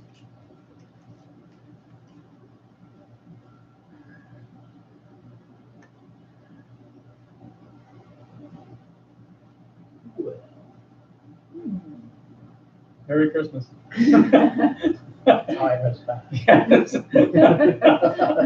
The musician of Christmas present. Yes. Hey, happy Thanksgiving. You know what? Song ain't that long. I usually don't play them. I try to keep 5 minutes. Oh. It's another thing, 36. Yeah. Amongst friends. Yeah. So now that you have these other two fellows jamming with you, are they gonna be able to stay? Will they be your band? Will this affect your schedule? Are they playing Starland? They're doing Declaring minds Starland. want to Yes, know. they're definitely doing Starland. Yours though. No, I know that. They're definitely doing Starland. I have another gig in November. That's and unfortunately they can't do because their band's going to be in Arizona at a festival. So I got to find players for that. I do have a show in April coming up. I can promote that now so people can get tickets. The Wonder Bar. The The Wonder Bar. Yeah, Wunderbar! opening for Uli Roth again. Oh, nice. Actually, my third time opening for him. First time at the Wonder Bar. So that's in April. So make no plans, everybody. Clear your calendars. April. I can't remember the date now. Oh my God. Clear all of it. Yes, clear all of April because I can't remember. I think it's April 24th, but 27th. I can honestly say I will not be here. Yeah. We're there. Okay, I will be playing golf in Myrtle Beach. you can play, but you can't watch it. So Right. that But, means you and I can go to the show because we won't be. Okay, actually, you got your calendar up? Right. April, it's a Wednesday, 24th. I thought, okay. Yes, as far as I know, they're doing that show. But Oh, Wait a minute, I may be here. What is it's a it? Wednesday, yeah. It's a Wednesday. It's the 24th, right? After 24th. Easter, Easter's the When did it- 21st. Oh, okay, so that means we would probably. Sunday, we won't have a rock show. Probably. We will, it'll be a rerun. Okay, good. And we It'll will be home this without one to Vito. promote. So I might be able to promote that Yeah. show, see? See, we're doing a great promotion. We can do that. Speaking of which, Art. Let's hear about Art. Yeah, Rock Fest, woo-hoo, that was cool, it was very nice, Rockfest was great. It went off pretty much afterwards. nice. On Friday night, actually, I was in a band practice right across the way, I didn't hear it, which was nice. when I was Oh, good, having it that's who going. the neighbors were. You know, it was nice, it was nice. We had Jimmy Bill Ray Friday night, we had Ryder Friday night. It was a great time. Kicked everything off with our boy Jim Gavin on Saturday. Nice. And his mom? His mom. That's cute. It's- She sang a song. I missed that part. Oh, no, you did? I was running around like a nut. As a first opener. I didn't really I get to just sit. heard the songs, he did. I did not get to sit Was and it enjoy that. Country Roads or was it? Gavin is out of control. She was cute. You know, then of course we had Patricia and the Soul Oh, Florida she was Motors awesome. Band, who was here Who last gave us a Sunday. shout out from last week. She gave me a shout out. But she did mention our show. She said Danny Coleman's rocking radio. And rock on. She was excited. With Shalanda, Vinny, and Charles Lorita rocked the stage last night.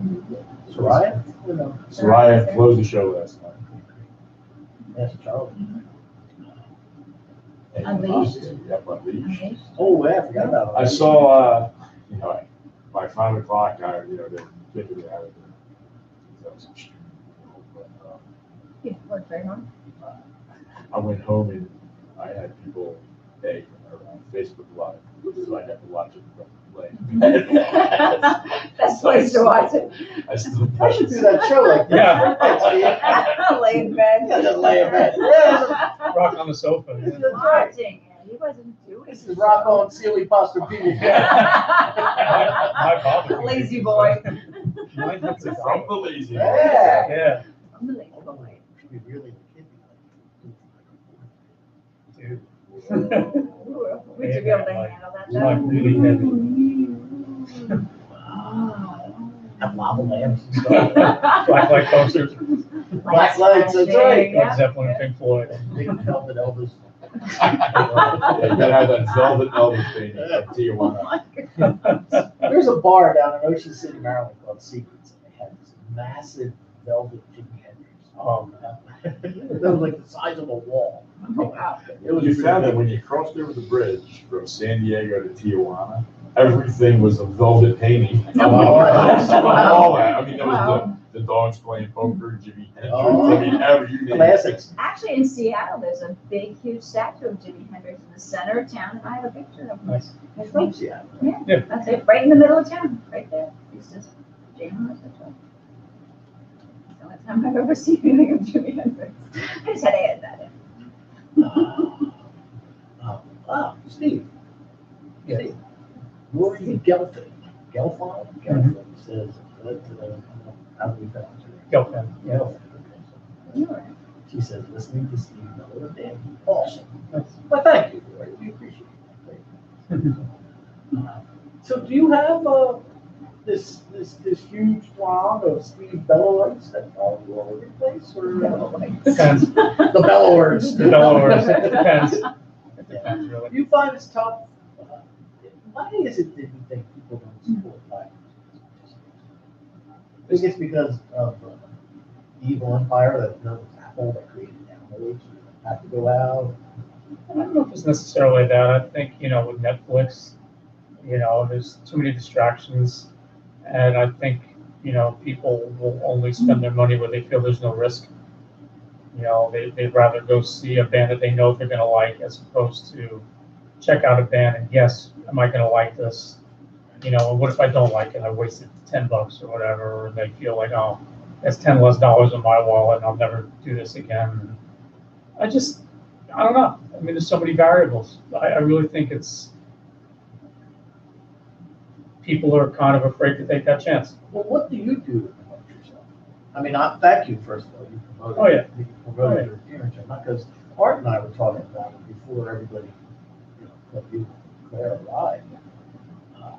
How something like Rockfest yesterday, there's only one or two bands that really promoted their appearance. Nobody else bothered to push the event. See, I've done shows like that where I felt like I was the only one doing the pushing, yet all the other bands, like, how come there's no people here? I'm like, did you advertise? Did you do radio shows like this? Did you do, even a little Facebook Live, and I'm hamming the mall, and while I'm here, I'm going to tell you about the show or whatever. A lot of bands, they think, I'll just do one post on Facebook, I'll do a Twitter post, and boom.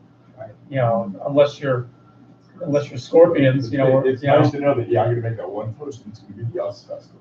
Yes. Doesn't work that way. 609-241-7103. We have one we can give away, right? Yeah. Yeah, I got a Steve Bellows CD that we can give away here in the last half hour.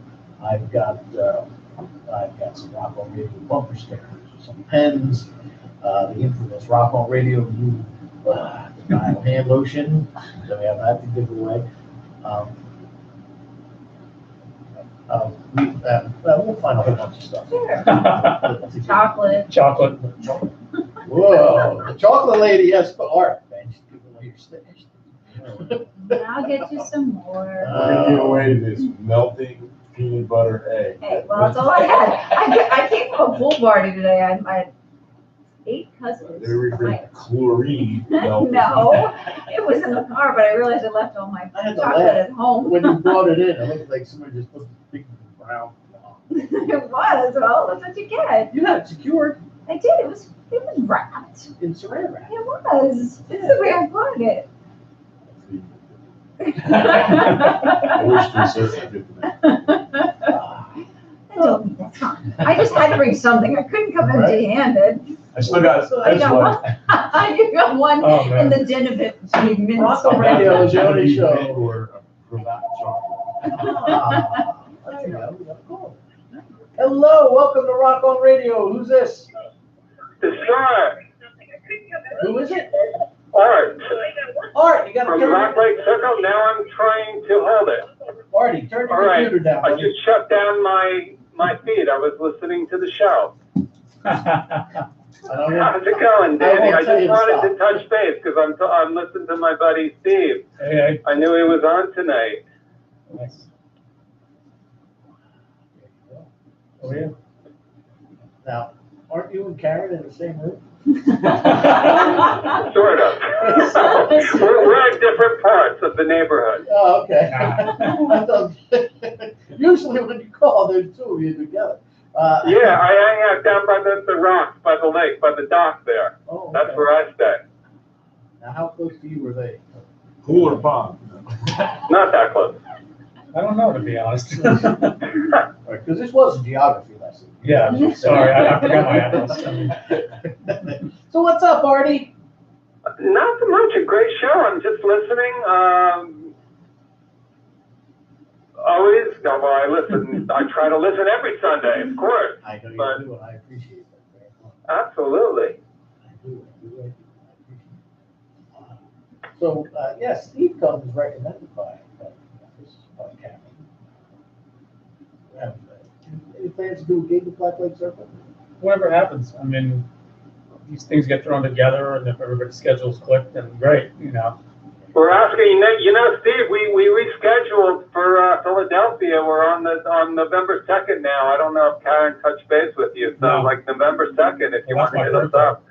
That's your birthday. That's my birthday, so. You're gonna be like That's your 6. birthday. Happy Yeah, birthday. thank you. Cool. You're gonna be 6 years old. on Yes. November 2nd. Yeah, I don't know how cool birthdays are anymore, but yeah. He still hasn't hit the big 5. Artie, Oh, I got 1 year. where are you playing in Philly on November 2nd? At the Red Stallion. And so it's actually in Hatboro. Hatboro. Mhm. Okay. It's near Philly, but Hatboro. Hatboro. yeah, Yeah. Red we Stallion. got to get down there for all our fans in Philadelphia, and give them a venue that they can come and rock out with us at. That's a haul for you guys. You getting a hotel room that night or what? No. That's kind of a personal question. No. Get a room. For sure last week. And probably in that neck of the woods in Philly, holy crap, no. We think we stand a better chance on like sleeping in our van on the turnpike. Yeah, don't sleep in your van outside of Philly.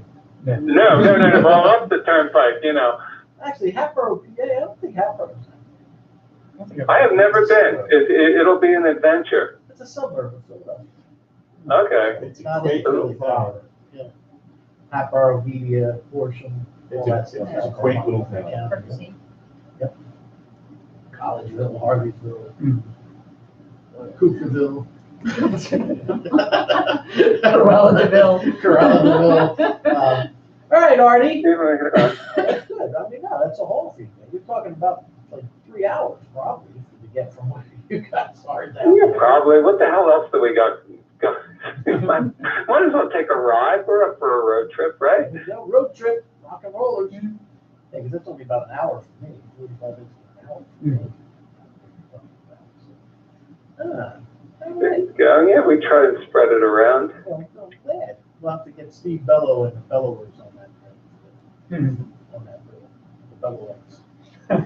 Yeah, we hit on. We never coincide with like dingbats. Dingbats is like the home base or something these days. I don't know. Somebody hit Artie, stop. In North Jersey.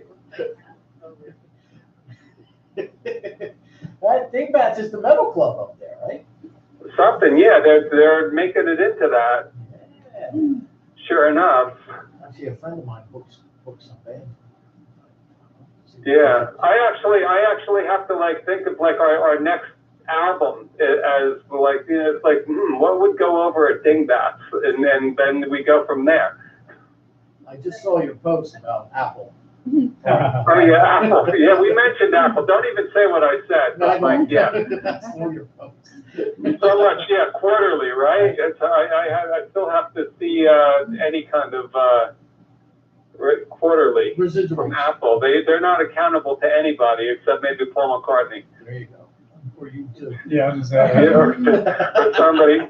No, YouTube just actually just downloads their entire album onto everybody's device Whether you want it or without not. even yeah, it's permission like, now. why do I need this? You know? That's what I'm saying. Talk about spreading. I wish I knew how to do that. Holy Right. crap, that's amazing, isn't it? Yeah. How did they do that? I would so do that if I knew how to do it. Artie, Piss everybody off? Why not? why not? It's like, well, who is this? All right, At least Artie. people know who U2 is. Artie, slow down, bud. I gotta get back to Steve. All right, so get back to Steve. I just wanted to touch base. All right. Great buddy. show as always. Thank you, sir. Thank you so much. Thanks for calling in. And, we'll talk soon. All right, very good. All right, Artie, thank you. Rock on. All right, guys, have a good night. Good night. Rock on. Oh, I would do some more music before it gets too late. I got 20 minutes left. Yeah, I got that time too. So. 2 hours goes quick. Huh? Yeah, it does. My God.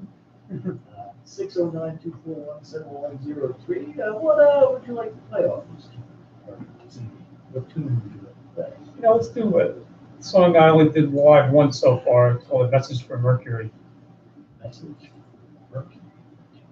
That's the fifth cup there. Oh, you got it. Message from He Mercury. knew before I even said it. Are you tired about retrograde? Is that what this is? You like protesting? Well, every album I've done a planet theme because I love astronomy, and I wanted to do something playful, play with words. So I figured a message for Mercury. You know, Messenger. yeah, exactly. And the intro was something different for me too. You'll hear it. I wanted to do it on a classical guitar, and this one in the studio wasn't staying in tune right. So the guitarist in the Virgin Circus, Chris Maycock, he has this Ibanez that's fitted with a piezo pickup, and it sounds unbelievable. And I was messing around with it. We dialed in some tones. So people think it's a nylon string guitar. It's really an electric guitar with an acoustic pickup, and we just tweaked it so it sounds like that. And I just figured just to throw people off guard even more. Like, this almost has nothing to do with the song, but I just loved how it was like it has nothing to do with the song. So I think it's really cool, you know. And this song to me, it's I don't know how I would describe it. It's like it's slow, but it's got groove. It's just a weird tune. Yeah. So Well, this is Steve Bellow. This is. that's the beginning of the song.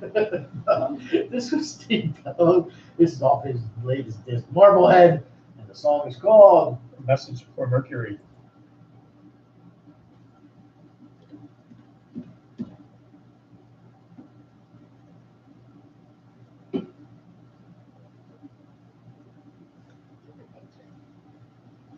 That's cool.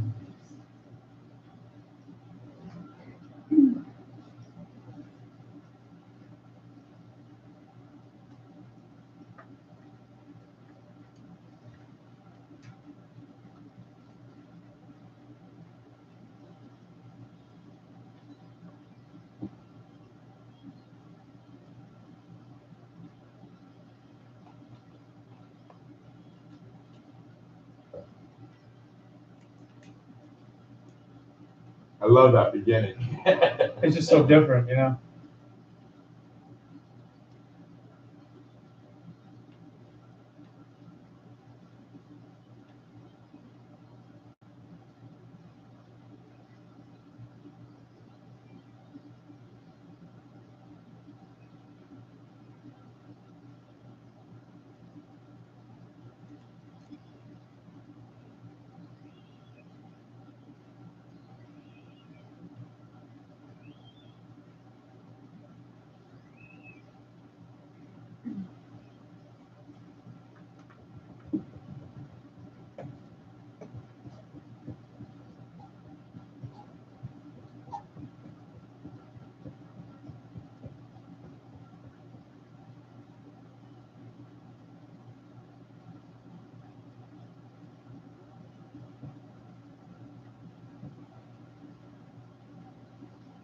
Understand.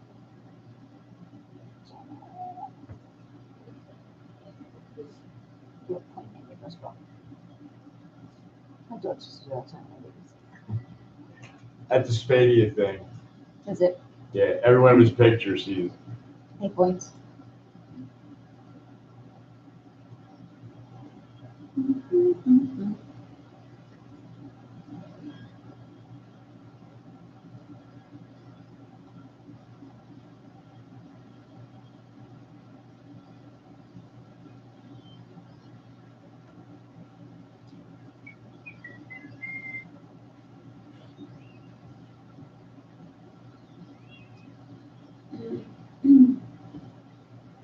Oh, I wore my Rock On Radio t-shirt yesterday.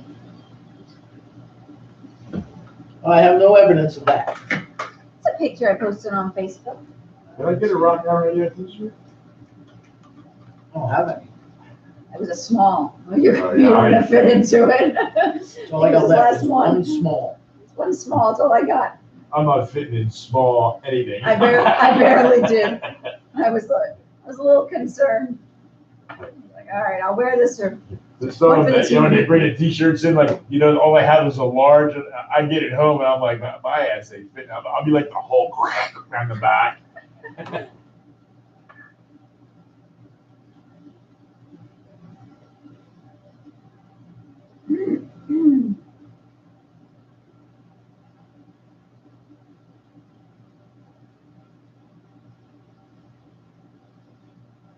There you go. Blast from the past. Nice, you had hair.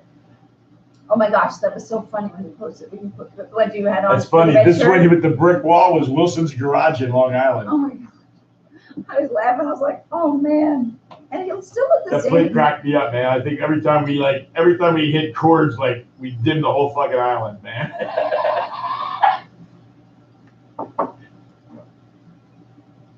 You watch the bar sign go like. It's like a movie, right? Like Blues Brothers. Hmm.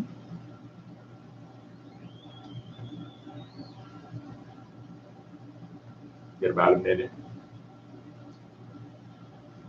This is good. We should do this every week. What's that? 5-minute tracks every week. Right.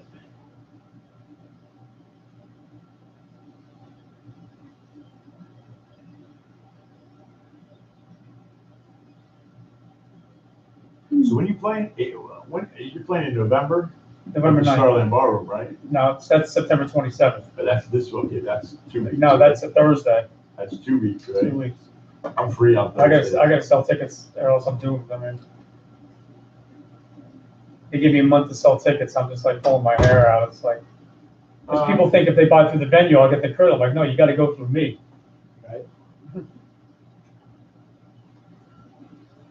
Do me a favor. Send me the information for everything. So Yo, you're on.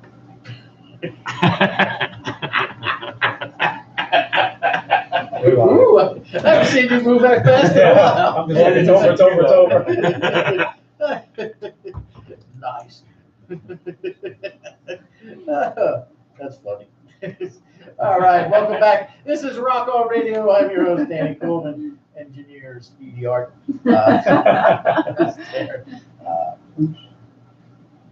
I I didn't think he had any speed left in me after this. See, right? They're covered well. They're covered easy. Oh, look at that. Slick, slick. You're way faster than I am tonight. I don't know if it's better, but my voice, no, it totally went right up. My mouth moved, nothing came out. I wish I had that problem. So, again, what are these upcoming gigs? Thursday, September 27th at Starland, open for Lane Ford. You get the tickets through me, so I can get the credit. You can go through stevebellorocks.com and click on the shop button and get your tickets there, and I can either mail them to your house or put them on a roll call. And then the next show will be November 9th. I think that's as part of Guitar Hero Night, and I'm going to be opening for an Ingve tribute band actually called Trial by Fire. Oh, okay. And then I have nothing until April, so That's okay. I'm on a hiatus. Many you know. things can pop up. Yeah, anything can happen. We're also as we start the show. Life can change in seconds. yes. Do you have any plans on another disc? Like a lot of guys come in here, we'll come in here with a disc. Oh, we just released it last week, but we're already working on the next one. Well, it's funny. Up until this CD, I always did that. I would finish the record and then already have my ideas for the next one. Like I got to get started. This is the first time where after I was done recording, I just want to really let this sink in. And I'm still writing. I have ideas, but I'm not in a rush to do anything yet. I'm just like, I really want this CD to make a mark, you know. So far, so good. You know, I'm not ready to record yet. You know, it's just strange for me. So, yeah, that's okay. You know, I feel relaxed. Like, okay, I can chill out for a bit. And take it from there. When you, why are you only instrumental? Never had a desire for lyrical content or for any vocalist in? Well, I've been in bands on and off for many years, and of course the thing was you needed a singer, you needed a front man. That's how you got a record deal and all this stuff. And it seemed like any band I was ever in, I always heard, you know, the singer's reading your riffs. And even if I thought the singer was pretty good. And the last singer I worked with, I just had enough. I was like, I'm tired of this.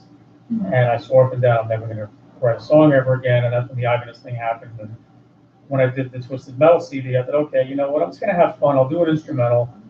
Right. I didn't expect it to go this long. I really didn't. I always said my instrumental career happened by accident. I didn't plan this, you know. And I think it was around the second or third record, I thought maybe I'll have a singer on 2 tracks. But then I would hear other guitar players do that, and the song was never that good. I'm like, you should have stayed instrumental. And to be very blunt, singers have soured me over the years. And I said, I don't think I can deal with that. So I have to be happy, and the only way I'm truly happy is if I'm doing this kind of music. So Satriani has no voice, you know, I mean, that's all instrumental. he did a couple of records where he sang, and it was Not very many. he did the one record, the Flying in the Blue Dream, he sang on some tunes, and there was another record. But Was it June? July? No, August 16th, my band played in the Santa County Fair. Hmm. And it was the opening act of the entire evening. There was only 2, it was them and us. And they were an all instrumental. And they played down here, so I've seen them. Say the record collector somewhere down here. And for a right now, I can't remember the name of the band. Oh, gosh. They were very good. It was all instrumental. okay. Do you ever fear that, well, probably not in the clubs, but one of the things I noticed about this band, and they were very good. But one of the things I noticed was they had, by doing just instrumental, they become pretty much background. They become background noise. Yeah. You know, you ever risk or fear of that happening? Oh, yeah. All the time, honestly. But I figured my stage presence, you mean I'm not David Lee Roth, I don't jump off the risers, but if I'm not bopping my head and moving around and engaging the crowd, I might as well just stand there and be window dressing, you know. Even bands with singers, you know, they probably have the personality of a doorknob, but people are like, well, there's something I can sing along to, and even if it's like really cheesy baby lyrics, it's something people feel to identify with. Gotcha. But with me, it's, one thing I learned playing with TM, because I had done shows with my own music up until I toured with him. We were in rehearsal, and he said to me, people pay good money not to see the top of your head, but the whites of your eyes. Give them a show. And that stuck with me, and I should have learned that many, many years ago. And when I came back from Germany, the guys I had in my band at the time, I said, okay, things are gonna be a little different now. And the first show I did back from the Germany tour, I had people come up to me going, man, you've changed. I said, yeah, you're paying money to see me, I better put on a show. With this kind of, People want to be entertained. yeah, that's really what it is. I mean, even when you see Rush, I mean, they entertain you. I mean, they obviously play the heck out of their instruments, but they give you visuals, Yes, they do. they have fun with the crowd, they've got a wicked sense of And humor. people expect that when they go Yeah. after that. Lori, once again, said the song, this is very cool. Bye. Yes, It's yes. a Steve vibe. I would say so, yeah. I would say so. I had something else I wanted to say. Somebody else. So Jody's listening. Jody Weber. Okay. Their sponsors. So we get Marblehead from your website. There's Yep. all of your music there, all 6 discs or No. 7 discs. I have this new album, the last CD, Layers of Time, and then the CD before that, Go Berserk. And then there was a single that I released in 2015 called Quicker Than the Devil. And that's only a single, it's not on any album. Okay. Jupiter Return is on iTunes, and everything else is out of print. So, Out of print. out of print. How does that happen? I just didn't feel like printing them. Sounds like it couldn't be reprinted. I pulled the plug. I could if I wanted to, but you know what? It's funny. Keller was saying one time during a radio show, he says, what's weird about you, fella? You don't talk about your old albums. I said, I'm like Miles Davis in that regard. I record something, I admire it from a distance, and then I move on to something else. And there's a lot of musicians, they milk things. They still talk about demos they did in the 80s. They still talk about albums they did in the 90s. And I'm like, that's not me. I mean, I'm proud of the work I've done, but I'm past that. I don't even recognize me on those records. It's like, I sound like that? That's not me. No. Well, yeah, something like that. And they just, somebody said to me, oh gosh, a lot. The artist that Stella went with me at record. Oh. Oh gosh. Anyway, she said, I asked her about music, and she said, it's never really my music. Sure, I write it. She said, well, then once I put it on a CD, I give it out. Yeah. I give it away. It's not mine. People are gonna either listen to it or not, and they're gonna opinionate. They're going to opine either way, whether they like it or they don't. But it's not mine. And that moves everything. Exactly. I thought that was interesting. That's very true. We've got about 3 minutes left here on Rock on Radio. Stick around at 9:30. We have the Rock Out. We're supposed to have a Rock In session. Artist known as Heartbreak Kid Nicole. Correct. Broke her heart. But at 9:30, we have Big K. Come on. That's what doesn't say K. I'm telling you, hopefully it'll call as well. I'll be in bed by 10. Probably me too when I get home. How long of a drive was it to get here? Hour and 15 maybe? Oh, okay. That's not terrible. You come down the turnpike? I took the Parkway to the turnpike. So you know, My son's see how GPS close it is. I told you it That's was great. like less than Yeah. 5 minutes. Yeah. Okay. So, any thoughts or plans on licensing? Well, the true story is I actually wanted to get After one of my World songs. Domination. Yeah, yes. I actually wanted to be in a SpongeBob episode. I Nice. swear to God. Because I remember when Pantera had a song. Okay. And I went, wait, they had a song.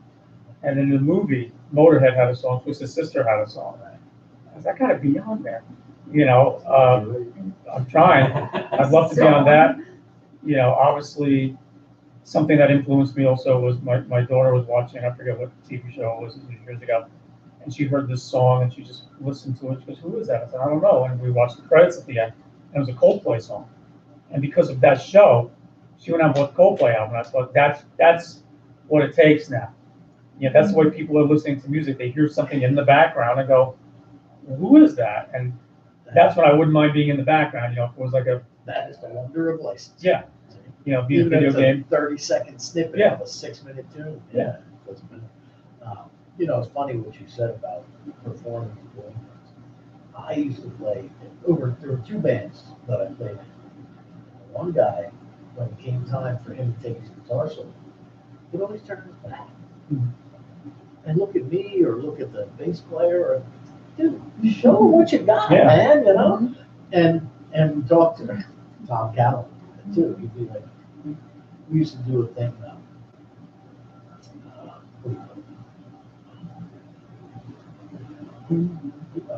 Dr. John.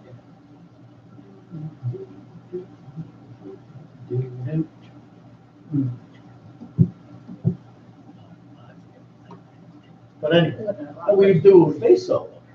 And Tom would turn around and look at me like, oh, look at me, Yeah. look out there. Yeah. Show them what you're doing, Yeah,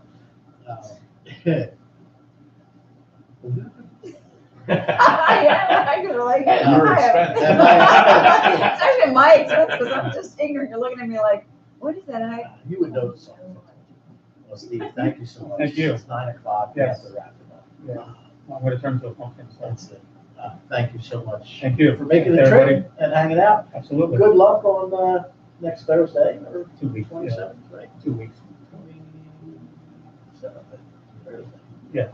So good luck. We'll lead aboard. Yeah. Again, your website. SteveBellowRocks.com. There you go. All right. Good luck with Marblehead. Thank you.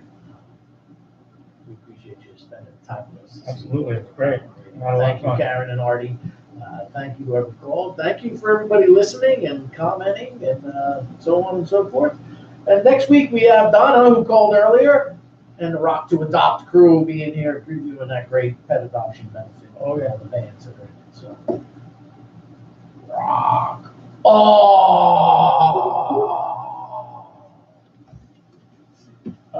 you didn't preface it, so I couldn't join you. All right. Wow. That was something. Very relaxed. That's a good That was thing. great. That was great. Oh, yeah. That's more fun. Appreciate it.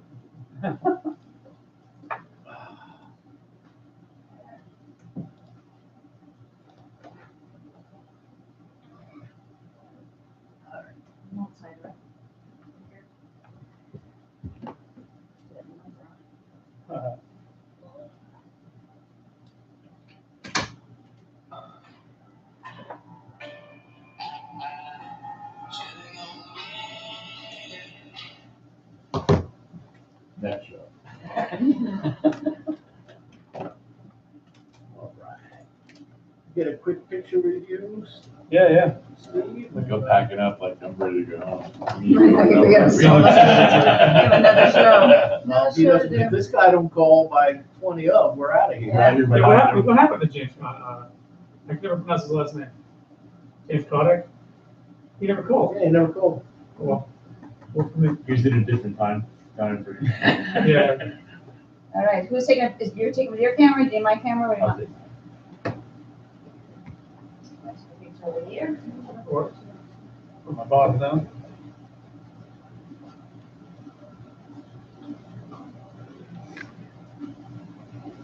Can I shut this down? Can we shut this down for now? Or Yeah. can I just leave it Why you cold? freezing? Of course, I. Are you really? Yeah, in my house. You should wear some clothes.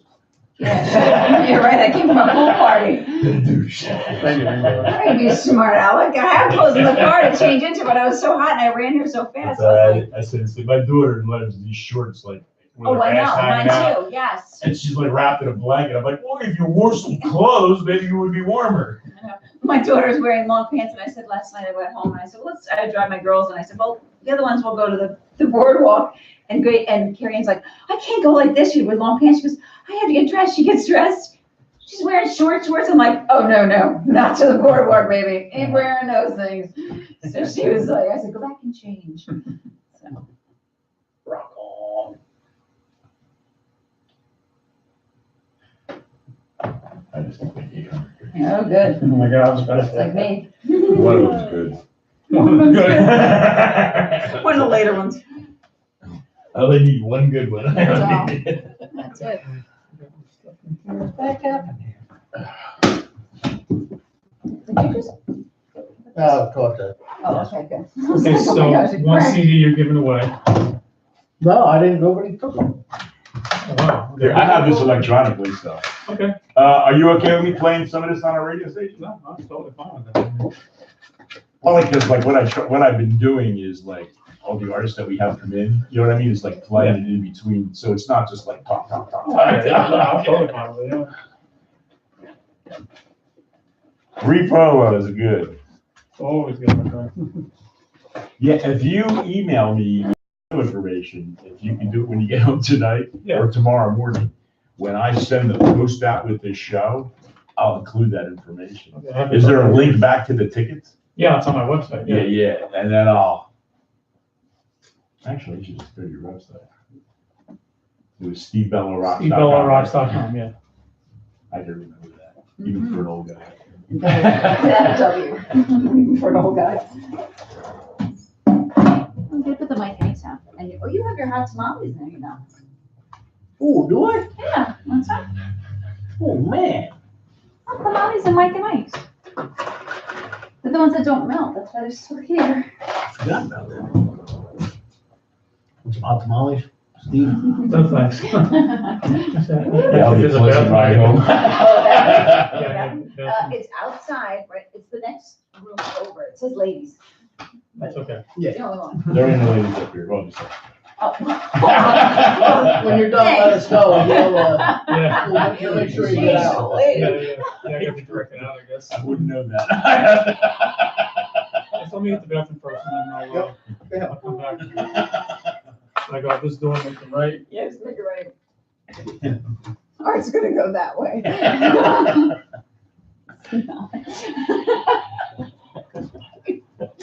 Was not nice.